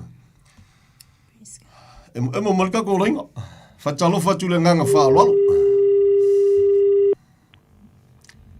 Fatalo fatu. Tara fara sunga titi mar faltua, marol fa maro sineja afia tulepa. Marol se fu manuia ia te loso. Tulepa. Ja, foi. Marol fa maros. E Twitter en pena uso fa so tu il fadinga sfurtolu. Meleta mai. Es ole avanoa e le stu la fono ia e pi aunga le avanoa ie mana o mia le soswani ai fa pena te fia sa no se vai nga ia sa no mai la sunga e pon me tom fa pupu mai la fa mo ia le me na ta mai fa nga sul tolu le antikeri so muli le la ta mai male wala na pulenga le fa nga malo ta se fa nga malo la ia pule antikeri so mo fa lo ngon fa ina ta mai o whaelonga man whae lau i temine o the microchips. O the microchips langa, that will be the last currency before the end of the world, according to the Bible. A whamaila le warning a kamu tu spai. A whamai, awa ni talia ina, e tonu mafuanga awa ni talia ina whaelonga man whae a. Whaelonga mafuanga momo, whamai a talia. E te alu se ori. A whaelinga sulfafa upo fitu. A mafuanga nonga lua, a talia ina. Ela tupu ni mai ele tu pepe ia te oi na wharinga surono whau po e lua. Ale mafuanga non tolu, whamai atalia, olo mua, ole mo whaelonga ele tu e limo po mua uru, a whamai olo mua uru, it's reserved for the name of Jesus, a tau mo whau po e libera, e wharinga, lo sulua whau po e wha. Just o mena, mafuanga nana tulu o ni talia, ola o va se la waftanga te lo talia ina le ma fa lo man fa termine. But ole la suetina ma ya pangile la ki developing le microchips. Yeah, okay. La se ka kalkalongo la ki kilme le wo so ngo ye e ye le se sega. Na to mua tu fa penei. There are people le wo fa longa ina le mele te so ngoinga. Le microchip le tu le lima pole. There are a lot of them e la veina lava. Do you know why? O le tāua nei te tāua tātua malamalama. O le mele prefer iai, o le temi le whakamo e le whinga malo le manuwhi ai, en o le akalia ma le mauti noa tangata le mea o le alatu taliaina. O le temi nei, o le pise i o le exercise ai whinga o mea ia, ai o le toa telu tangata. They don't even know. Pe o le mea lai whamakala iei tangata po o le awali ia mingoi mai kua i, ia e whaingo whienga e wherua, e whaingo whienga mo le mea lea, e whaingo whienga mo le mea. They are not revealing what's really behind o le pol kalambe lea e makaukia. O e whafonga mai. So ia malama tātou whamole. Of course, but at this very moment, e iei tangata, e lawe ina. Even though pia whapea ua ku iei se microchip le 5 kamukau po le ulu, e iei tangata because o le reason lai mamori gaming e le o le reason o lea lainga kofu kangaka i le paafi.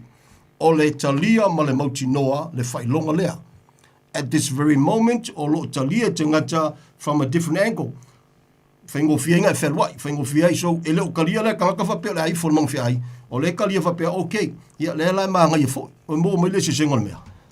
O le tonu e ka mo wharinga luas furu, whamai a le kalia, a le accepting a wharonga e tipi lo ulu, nata mai o la veselo wa veselo. E moni le saunoanga, e moni le saunoanga a le mena le tala no antua i wha e fiso swani, wala ua iei, e moni le saunoanga, le atu e lopa ia ua already to tele. Ai o le reason nei talia el to tele. That's not the reason o tanu altus pa ia lenga whawhanoina. O manino mai tātou whamole. Yeah. Yeah, so ole se whasalok pela le mele te lo pe tu sa malo finangalo. Ola foi ole tu sa mele la tu pula uti la su tu pa whamai e fia malo Yesu tu pro si tianga sa wa le rapture. Amatolore tribulation period for 7 years. Lela kulela le artikeli so the last 3.5 years or 7. Umorole fitu sanga. So a few more years mole yelo sele mafo por la lang fo el amula lang tuai na tambe le petel we lufa por tau por todo por fu. Ela ona no fololo yesu mole feta sanga lo ka satani mole feta sanga. Kumoro la feta sanga na to tala mo satani fa se mai la to le yo sitiang. Mola to fofo we o sofa yelo sele mafo ela sa la si mai lang fa o mti la to. Ole o tiro na lugar na. Eta ole usus. Okay. Malo fa tai foi le mafuta ma le faso mai ni tulanga ia. Alu lo si tianga. Fatua whakamoe le porkalame le whainga malo le man ai. Ia ai na porkalame fitu tausaka. I le tolu mo le awhatausanga mua ia ole ke minga fasa o loko i le whainga malo le man ai le tangata soifua e pule ia polalanga me whai.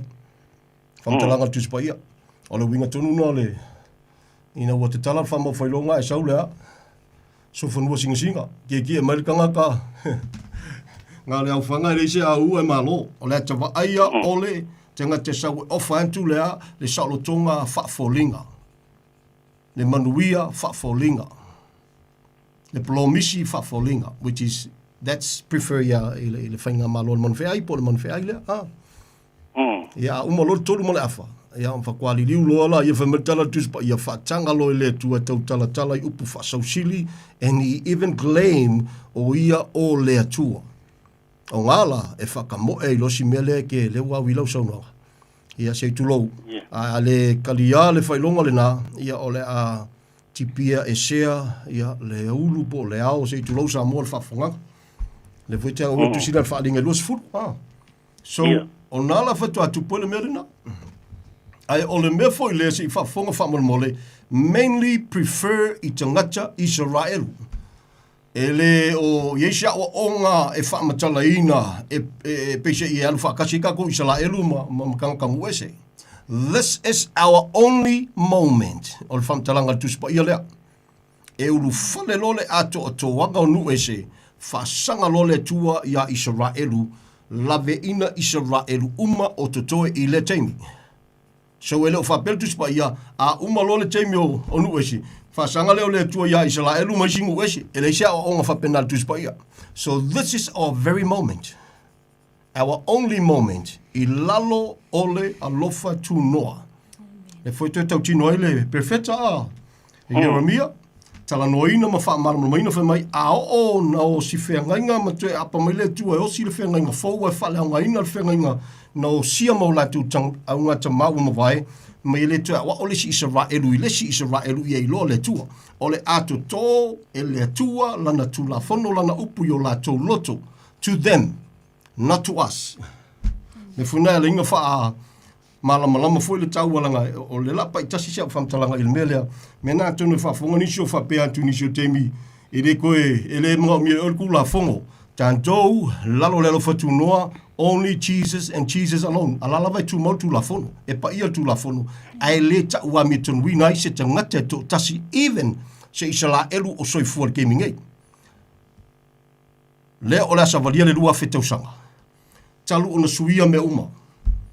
Ma tala ili whaitu toa, sa le ma tala mua mua, o lea whaitu toa, wa maua ili ava noa o le nu ese e ulu fale.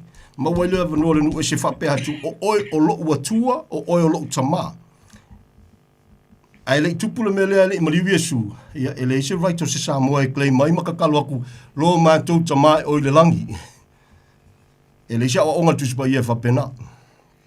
O kala kiki mai ia, ona o le malamalama o le tō tele.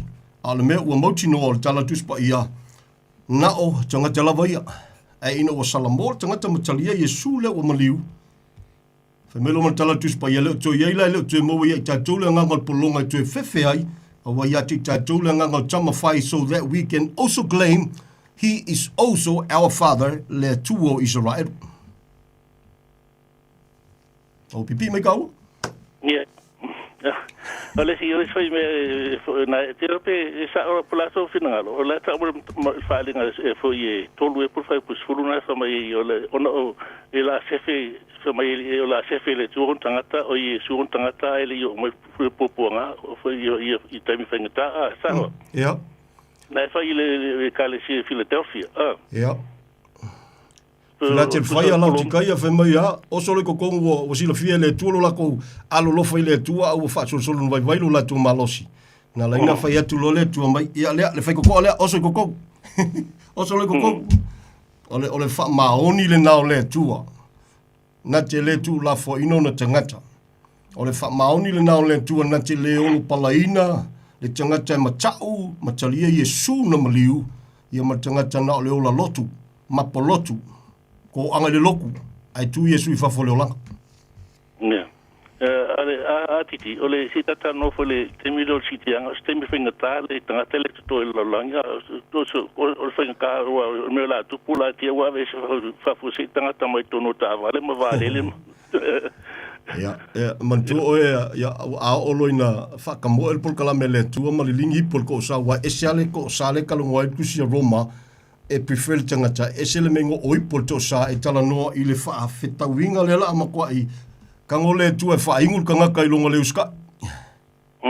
Kusa ole tribulation period from my is the worst period, worse than Hitler, le puleanga le antikeriso la e. Le tupu momua, e le tupu fo I pia mai. Ia langa o Hitler ia o kangaka pe oe pe o se tulo, ai a mingoi bai lo le tu e wha kamo e ang pol kalame. Ia, o ai am whainga kuwa kuma keke. A wai foi am whainga whakusainga. Ia, ole si menga ka mai whaadinga su koru le superpower ole antikeriso from my he even caused fire to come down from heaven na. Ja. Whatanga I le tu. Fase ki ai kangaka. Whatanga I le tu. Na fua tau o tusila le lua Thessalonian ta pelu E sau e whai venga le mana o sa kangi whakamu ai menga. Whakanga I le tu. Ia ai ole tangata ia ua whamaulalo mataria le li. Ia te oe lauso se tu loa whafonga fui Samoa. You don't really worry about those things. You know why? A whai o le tala tuspa ia ave sele kalesia before whakwakukupu mea. Ia lala me popole kako. Why worry about those things? Why we are spending so many hour, a lot of time e mafau wai pe a whapea o le tala tuspa ia e ave sele kalesia whatua whakaungu ulo mea. So why are we e ka ua fo ilisi kei me wha maa nama tangata. But at the end of the day, it's not for us. Ka ua le wha maulalo matalia Yesu na maliu mo oe. That's all that matters. Na tonu o le tario Yesu ave mo whaola me sili na e whailo whaiunga la te ola e le mwaitu whesa whaiunga au pia e oti. Ia, o le kalisa o langa mai o le whaau whananga kaukau o langa kukongo whalsaka I kasi. Whalsaka I kasi. Na maliu Yesu o na luna lofa ia te oe Samoa o le asau tali. Talia o ia manu o mawalo wawanua. O le whaau ngai kaukau o langa. O la ta foi la maliu mo tu Yesu la tonu ana tupu da Cristiano pe maliu la moe e tu mai pe o fio mai Yesu. Ia, moni saunoga. O na foi ia no le fa ngai na lu pu moi nga pise yo se upu ave o la manguia ia o la foi mo moi la oli ia ko fu le pafi. Io ecco fa quella col che mi ecco lo fa due. Anyway, sta ya titi mo le no. Ja, le faina, fa foi le vala mai te loso e wa me uma pada e le tali. Na o Yesu Kristo na fa sa tawina e le si me ko fa popo ia nothing. So sia o ongol fe nga tuai nothing. Na o Yesu Kristo na fa sa tawina. O le tali na tanga ta soi fo. Ai malo fa tai ma fito mai so. Ia okay, ia manuela fia fa soi fa soi fo ia. Ia le fa talo fa tu ne fiafi. Ia, fa malo la valile. Mol pokalame. Ja, fa malo fo soi fo manuia, ne fiafi. O ngai fa fesilia o kulanga ia pe o sa ngo nga fesilia le usolia. Uma. O nga le ai pe wa ka ngefu a ko ai le chenu. O le memo muanga le ole. O fa mole o a recency ai ile memo mua le memo pa ilonga nga le ngongo. Le fa pe a mai le sunga. E le kaiminga ole. Le pe fa pe wa le wa ye le kaiminga. Kanga kai wala ku kalia le microchips le. Ele o se ava ngo fo le fa pe o mo ki ngo ai o le. I se oli. Nanga le fa ngo ngo ku ngai. Ja. I se ko o mai asinga pa mara mangal mele fa mo mo. Ja, okay. A tunu na o wina fo i to tele ni su tangata ponisi fo i kalesia. O le mele na tala no atoi nei.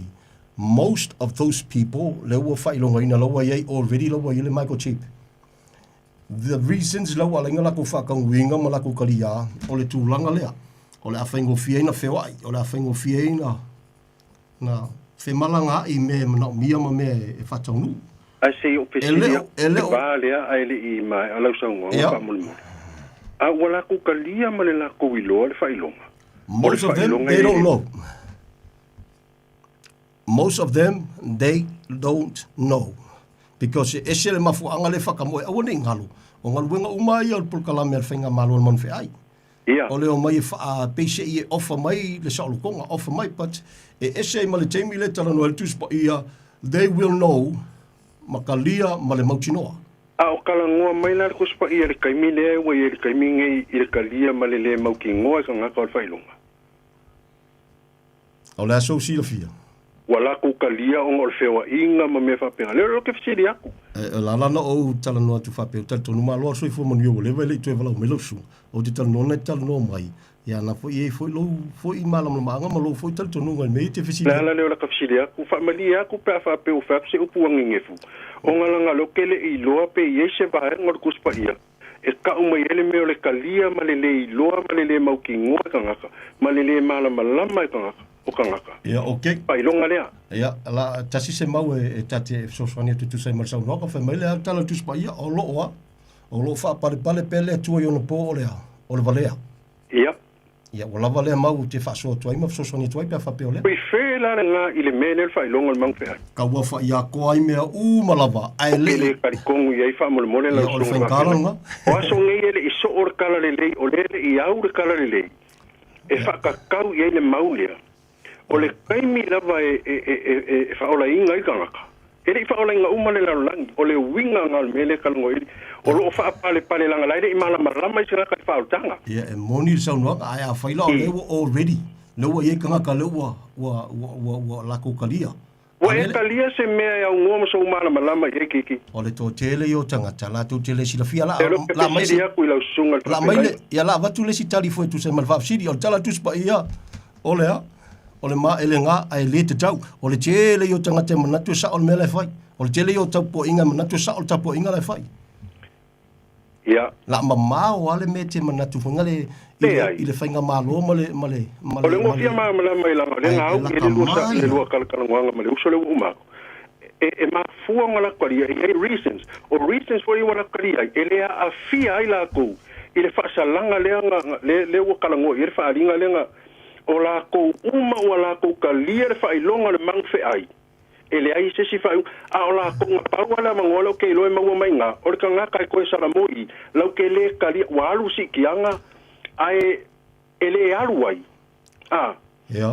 Ola koulanga ko e mau la mo muri ala mo le la ka e mele fi awa ko ke fa mo ngala ngai fainka o le fainga kala ngal mela ngal se mau fa pe mai la wali e misi le mo muri le misi si ki anga ko mo le mo e le se mo tu spa ya ola ye fa ringal me nga ola prefer atala le o le ola fa va ai lo ke le kalia le fa lo ngol fe ai o nga ku inga ku lo la ko e va vai o la ko fa me le ko spa ya la elu ya me nga o la ko e pe o nga sa o me afi ya oila o Israel na prefer yel me na lo tanto ya a fai la ke le wa kasi nga va ngolo fa fsili kiki ya a fai o le wa e prefer me u mal kuspa ya Israel la me ko ke kala ngoi le kuspa ya al tato fa lo tangale na fi o Yesu fa tau lungo sa tau so we have to talk about it o le tupu o le fa aolo o le fa aolo Israel o le tupu tangata yutai a ya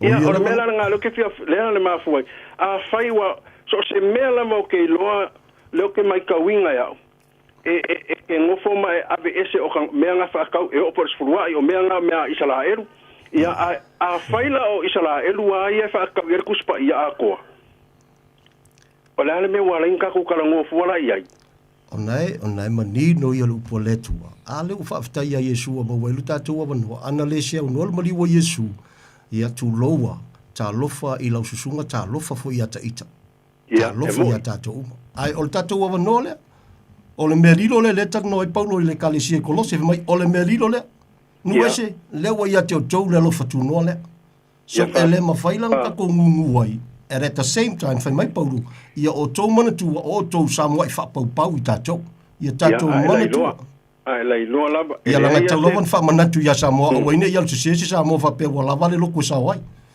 e te tau wana fa maulalo ma ta ele ia se kale si ele o inga ngai tu o le fa o le tanga lava sa wai ka ko ia ai fa tai mo lava ngo pa wala nga ling fa si dia ku ngo wa ngumi a ko le ma fa ma ai pa wala ma ka upu la ko si tianga ma ka upu le fa ilongo mang fe ai ia ngala nga vakul fa siri fa kaya ki mo la ngo ya le fa ina fa tai foi ma futo mo ne fiafi via le ya maloa fa tai le ma futo mai e se le ma ngia via le e ka ke via kal kala ngo ya ai mai ma u foi ya ila tou ya telo temi tate ka kala ko ilo taloto yo mo ka fale o a mo su kai me wai lava so si Samoa no I love tala no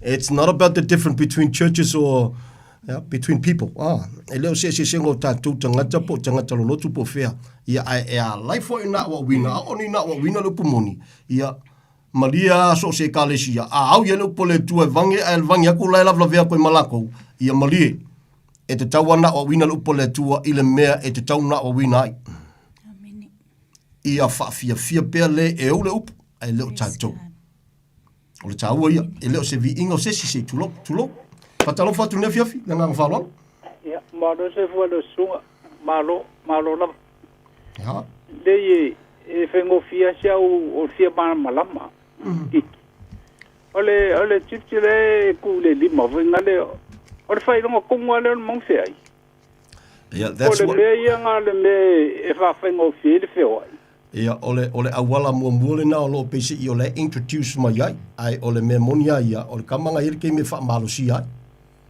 ole a vitai tanga ta uma mai lo ele mele kia nga ima ia mafaingo fienga nga control me uma ai ole temi nei ia ole pe e pe al tala tu spa ia olo nga lue fa lilo nga luenga al podiuli por fainga malole ai no na lilo se ia vese le lo fa la velave e alu lo le kalesia ia fa ko abivio lo le ia real deals ma mem kaukia ai ole temi nei la wo already o levanga o fianga pa me ia ele mo finga pa e pulele tu al kimi nga pai o kimi nga pai o kimi walu le kalesia so me fulale le fa so tu tatu watu no se tulo e a ngalta la noi fo inicio temi but at the end of the day e siria ko se ka penga lo le so ful kanga fa sanga fa fia le tu era fa mo lo mtalia yesu no maliu ye ma e ola ile lo fatuno e ke le o imeia o la mela ka ku kalu fulka ku kimi kalo o imela pe a fai ka ku kile o yo tala le tu spaia e le mo fai o tala tu spaia e le mo fai ona fa sala ina fa tasi tatu mo tangata o le lalo lang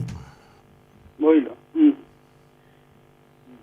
ta pena le tu wala la via ye pe fona si mo temi no ia ta pena le tu le va si mo le kemi o ile si o loka ka penga le tua le awale la via e fa pena foi la tanto e o lo ke me fa ka wai por kala me le wa u fa tanga le tua e fa nga malo le man fe ai ia mal po lenga le la alwai ia ai fa fe taia i le tua lo na lofa le o ia ta pena le avanoa ta tu sa mo ta o nu e se fa pau pau sa mo ta o ta tu fa naunga ale to sa se tu lo sa mo ma kau kia fe mai sa no ma le tua au no ma se fa mo ia la la me la ina tanto mana tu telefo le la tu la ia fa kai lava fa kai lava wa o le unga lo o la fisili venga le ia wa le meia le ku lima venga na se me fa fengo fieia o se me funga o fa kaunga o fe malanga inga venga le fa fengo fieia venga le ai me fa yanga ko e vesi ia mo le terminei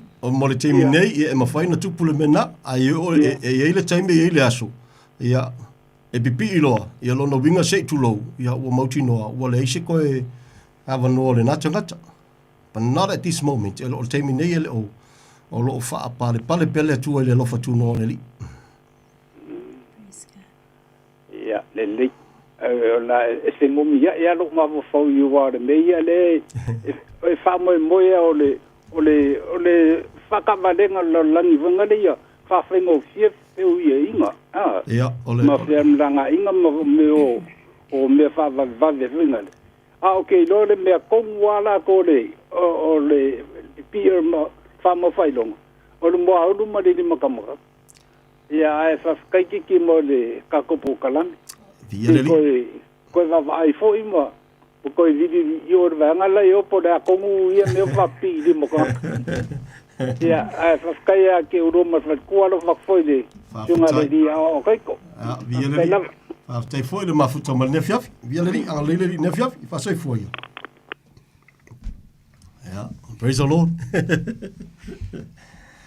ja via le ole fantalanga tu spa ia si o ko ma si va engalia fa mai paulo o te fefe ina nei pei ona whaaseseina o ewa ele ngatai lana tonga fiti le wao ina nei whape nafo ina whaaseseina le e kalesia na whaatawina le toto.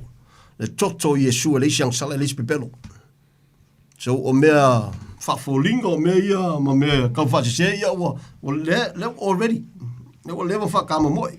Ai le ia isa kai ele i o le keimi e whaakanga i le tua e alwa i lo le pūlenga ua whaatangaine le tua.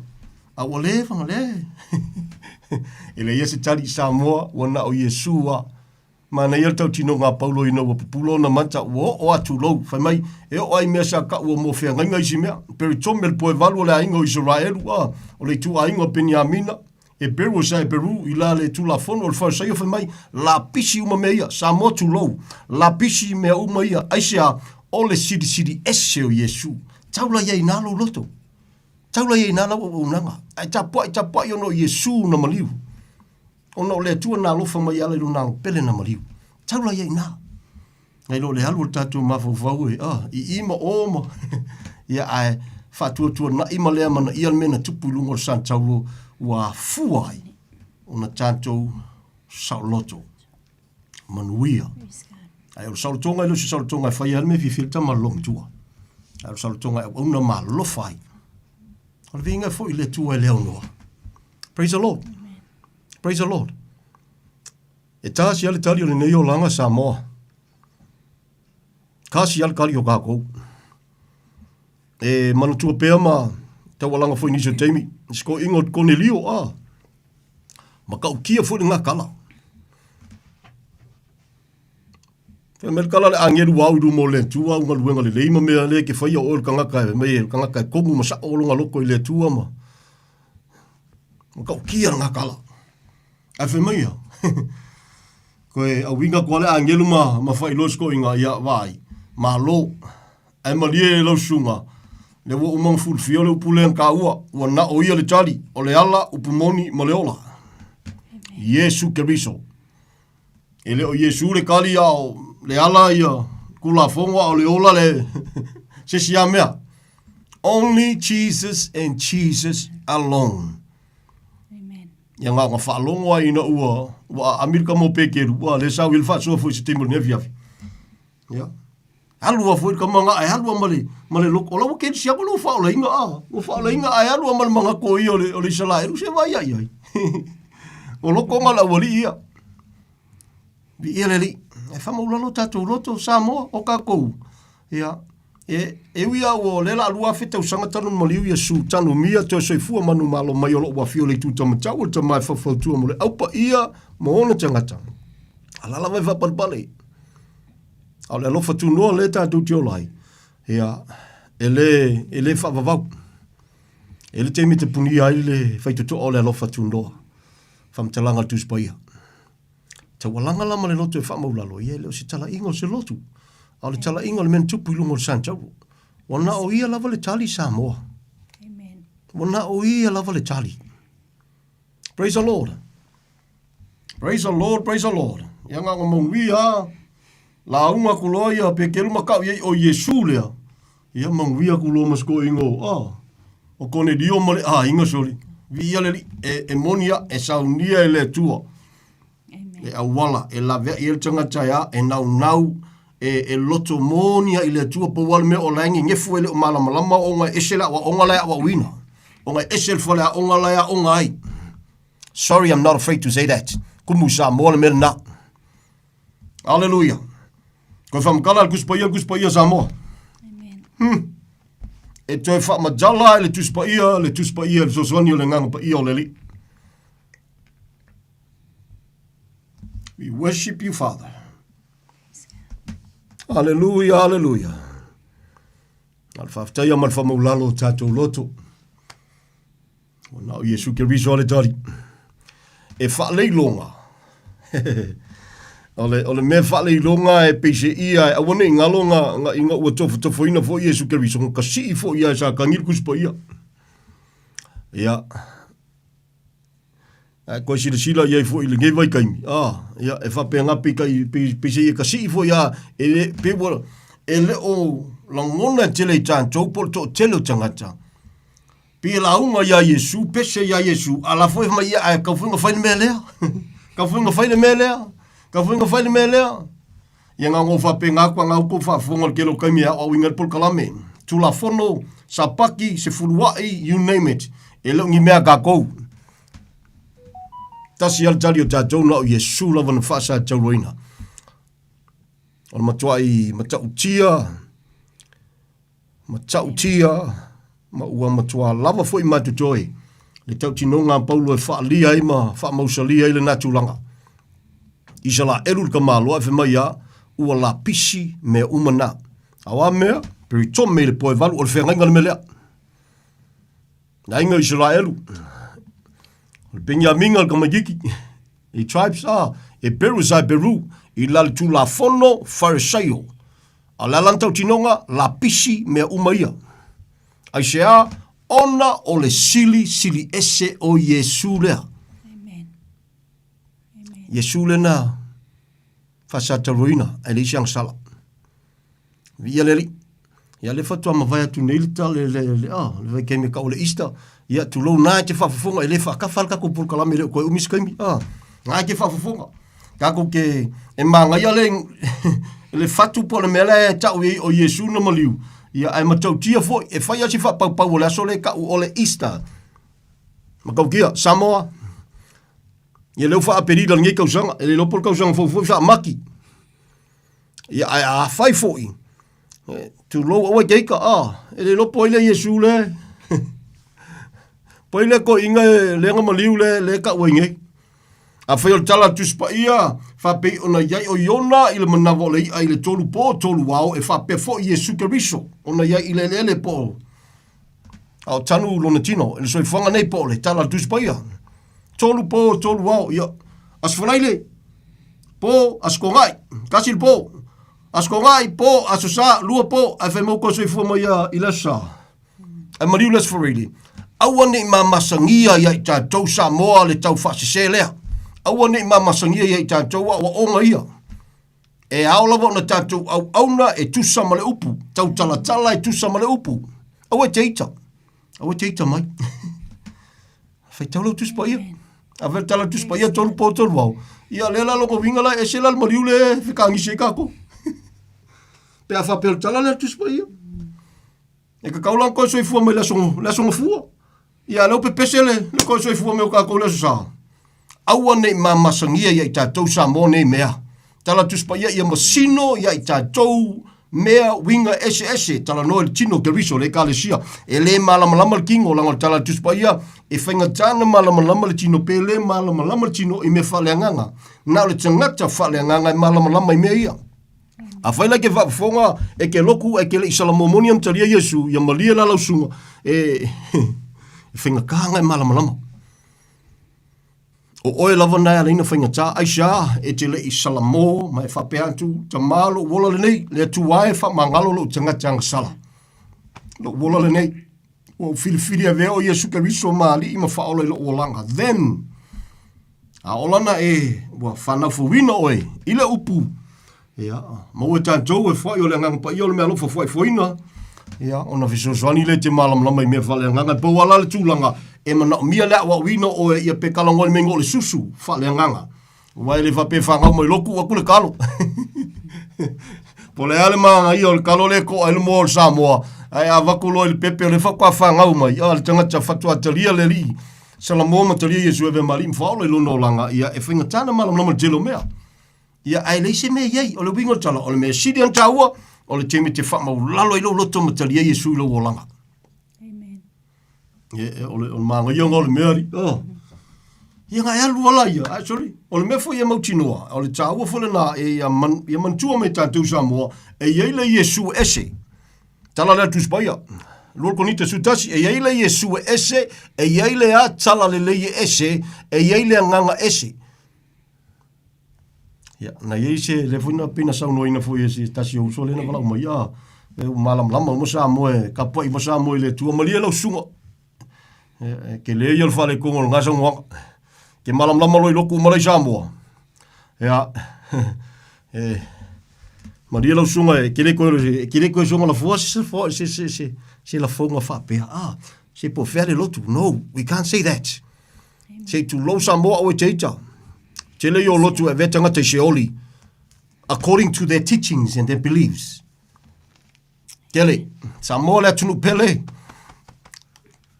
ngale fa soa tua tala noa tu le lofo le tua tala noa tusa malana upu tele lotu ya fa mulalo tatu lotu le se tali o le nei o langa e o al tanga tele yo se falsa o al tanga te consider tanto o tanga te siringa mai maule ola e mangaku kangaka e o al tanga tele na tala tuspaia na maliu Yesu Keriso ona olona lofa yache oe yache a umatato uma.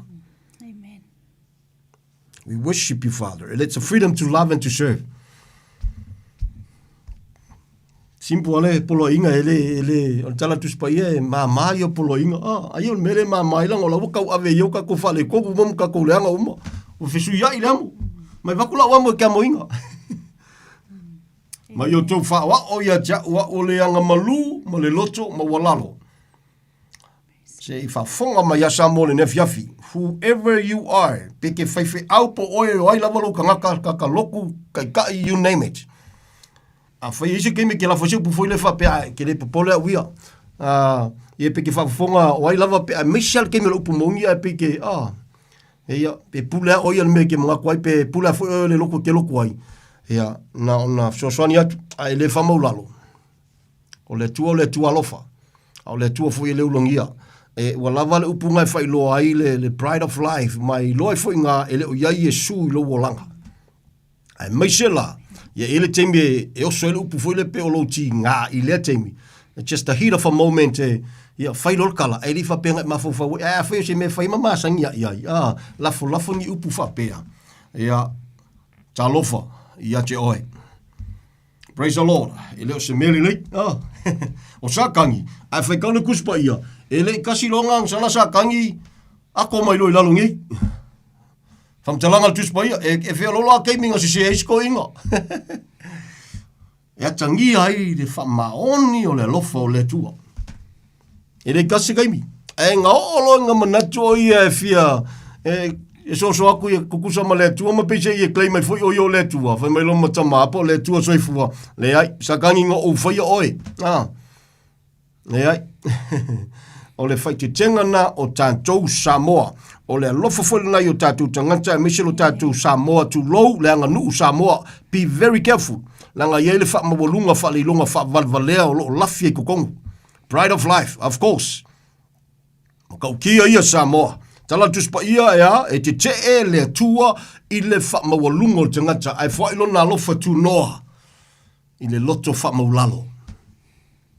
E tā si ale tali. O na o Yesu Keriso na wha sa taroina. O nisi o vaenga o lo mawhatia iso tātou watunu. O le spidio le nganga lotu. O le nganga o ainga. Ia ma le nganga lea. Nganga nuu Samoa. Ma li o tātou lotu. E tasi ale tali. O ka ika foi o Samoa. A le whawhitaia i le tua o no lona lofa. Samoa.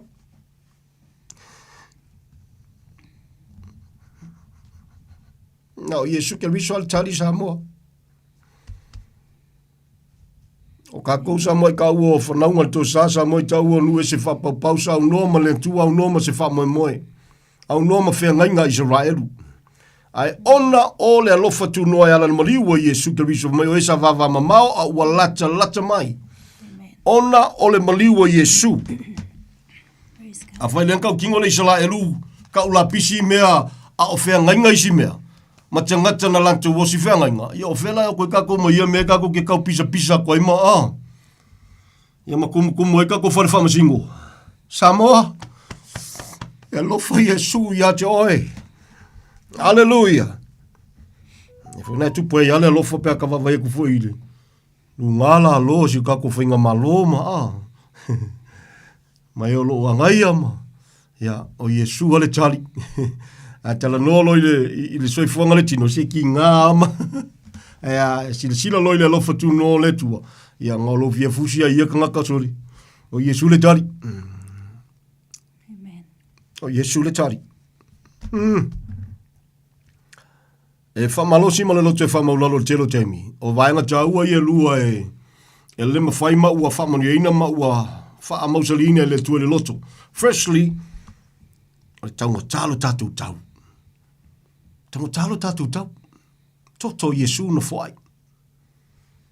Leise, pepelo leise, se sala. E le pōna, leise ila. Tango tā, lua. O le toa sala ea ngai mai. Ia, e peona Yesu, le nau Yesu saunoanga se tasi o soa. O le a kupu se mbe lei, e lei kupu momu, mai lei koe kupu foi. Ma kaukia. E le whaia le to sa o le talala le tuspaia, e le whaia le to sa o le tua mos tangata soifua. Le aia masesi o kako, o aia le kanga kamio le anga amio valea, le makau whatever, e le whaia le ko sa o le tua mo natangata. No. Ai ale amana i e tangata le maliwa Yesu Keriso.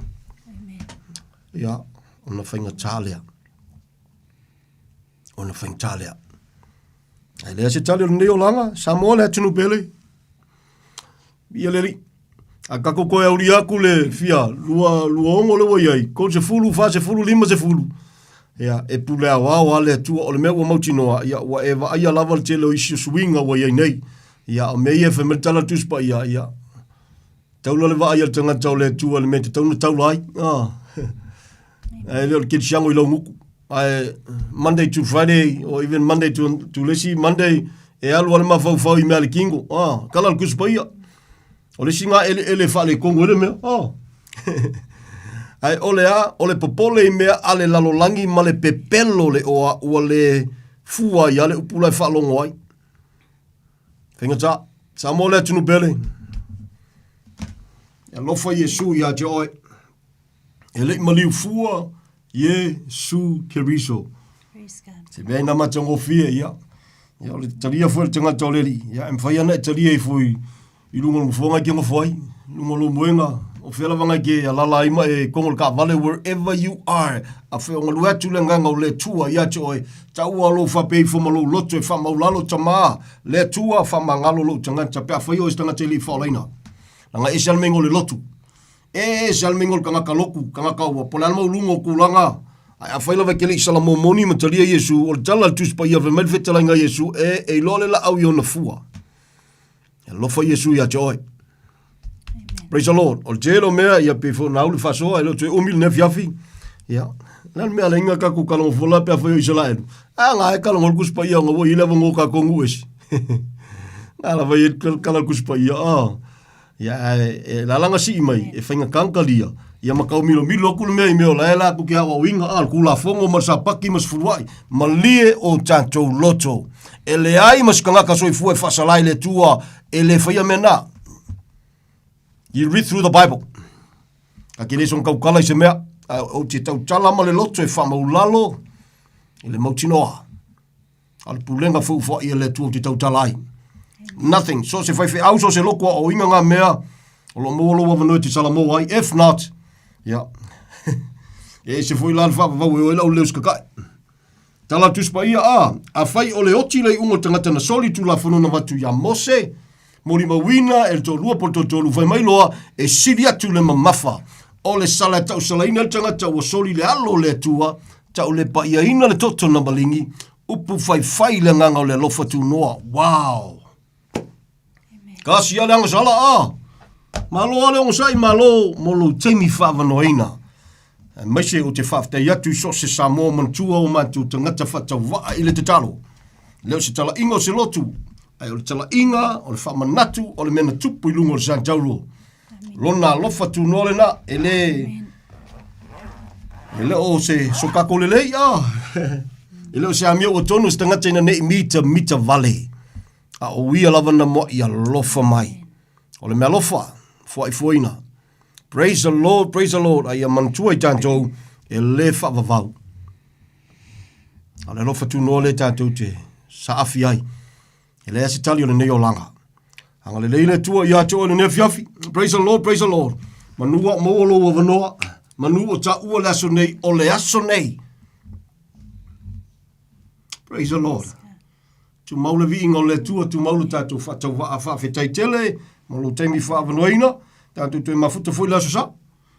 Pe o li atu le lofo le tua, le teimi masani pe ona iai o le iwa ka ko te fulu.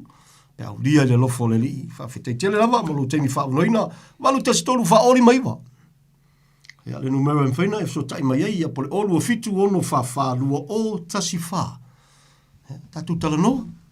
Fa so le lofo le tua. Se o ki kalongo mai o kanga ka ke loku fema ngai e poloka ye o elma wiama. So soani lo loto ma popula yo tato matrachelo mea. Ai kalongo o oil samo, o vele samo e fia ola mole tua tusa malana upumoni. Ile fe soani o lo nanga pa ia o le mea ua mautino e ke le foi fua. Ai se lo le loko ia lo no winga ia fenka.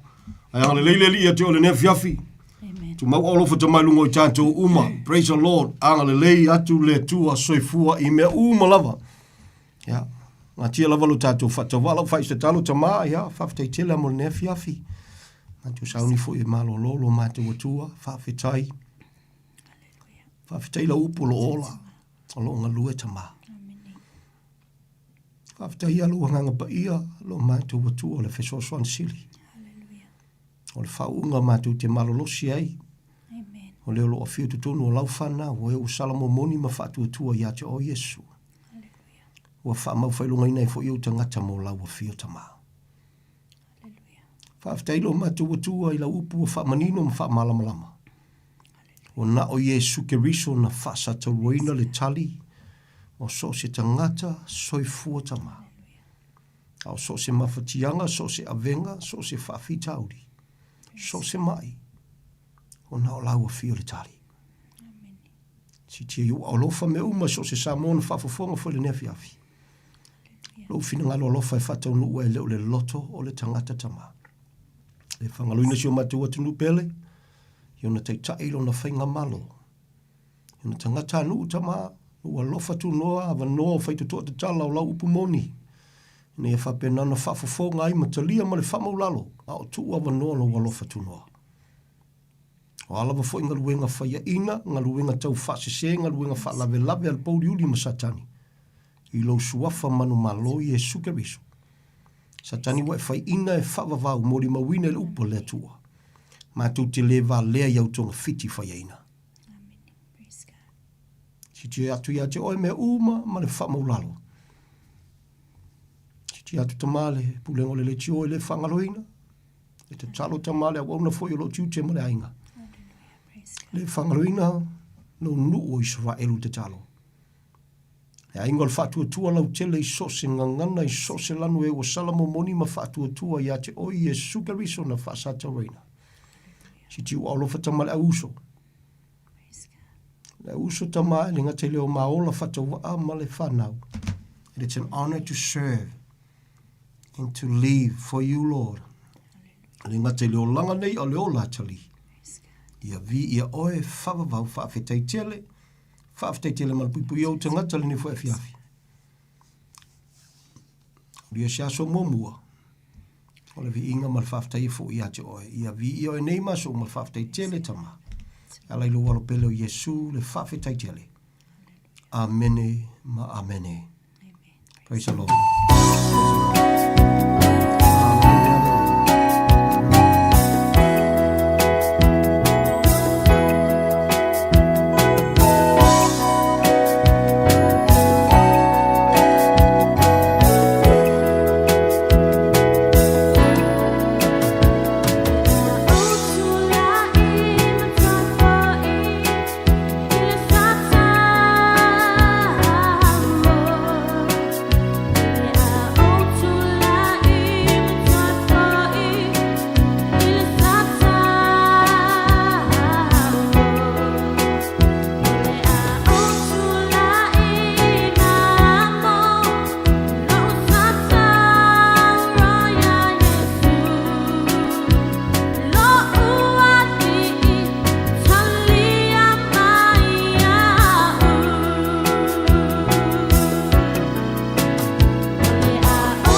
Mani the voice of Christ to e fo'i le satoro. Fa mai atu ai tato toi po klame le nei po. Sui mai po nei po. Fa aptai le atua manore nei. Ya mes fo'i o le ansa e songa pai au mapatua. Nei po klame man manole o moni. Sunga pasta titi salpea mapatua e atania. Nia po atu i lungo ala i le anga le lei o le matai. Toi po tato po klame le nai po le sa. Le tu la iwa. Bado mo api do to te le tu la. Hei pa te tonu tau lunga stau tua le ona pa ta wa sa mo le tonu pele pa tai tele langa lei. Au to fam nianga to lo fanga ta hua na mai no loto. Fam nia le li ba no tusa so ta to mnia. Ta to ta pen o ala ta la o mai o fa o matangi o nisi o tu langa. Awana ia tua tu bale o tau pina mo tātou roto po lama lo pa tua tā pena mea we silpia tā pena i poi na lama tu langa o iai o no le lapta i o tātou matangi manosi le pā ia o lo longa ia pa pena lama so i fuanga o alama me o mai ia tu mau lama pa tua i le leile ia so umoro so i fo o ia lama o tātou po le matangi ia so pi tāmpang tān po longa ai e manuia te le mana o longa le nei poi le anga le leo le li. Pa puina i tātou le aflau te leo le alofa tu no tātou tua. Tō whamoe fi le mulo na anga le lei.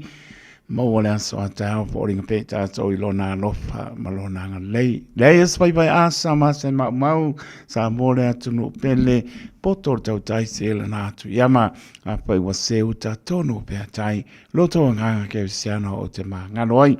Taito ta loto le au ona soifua ma ia manuia.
Dear brothers and sisters,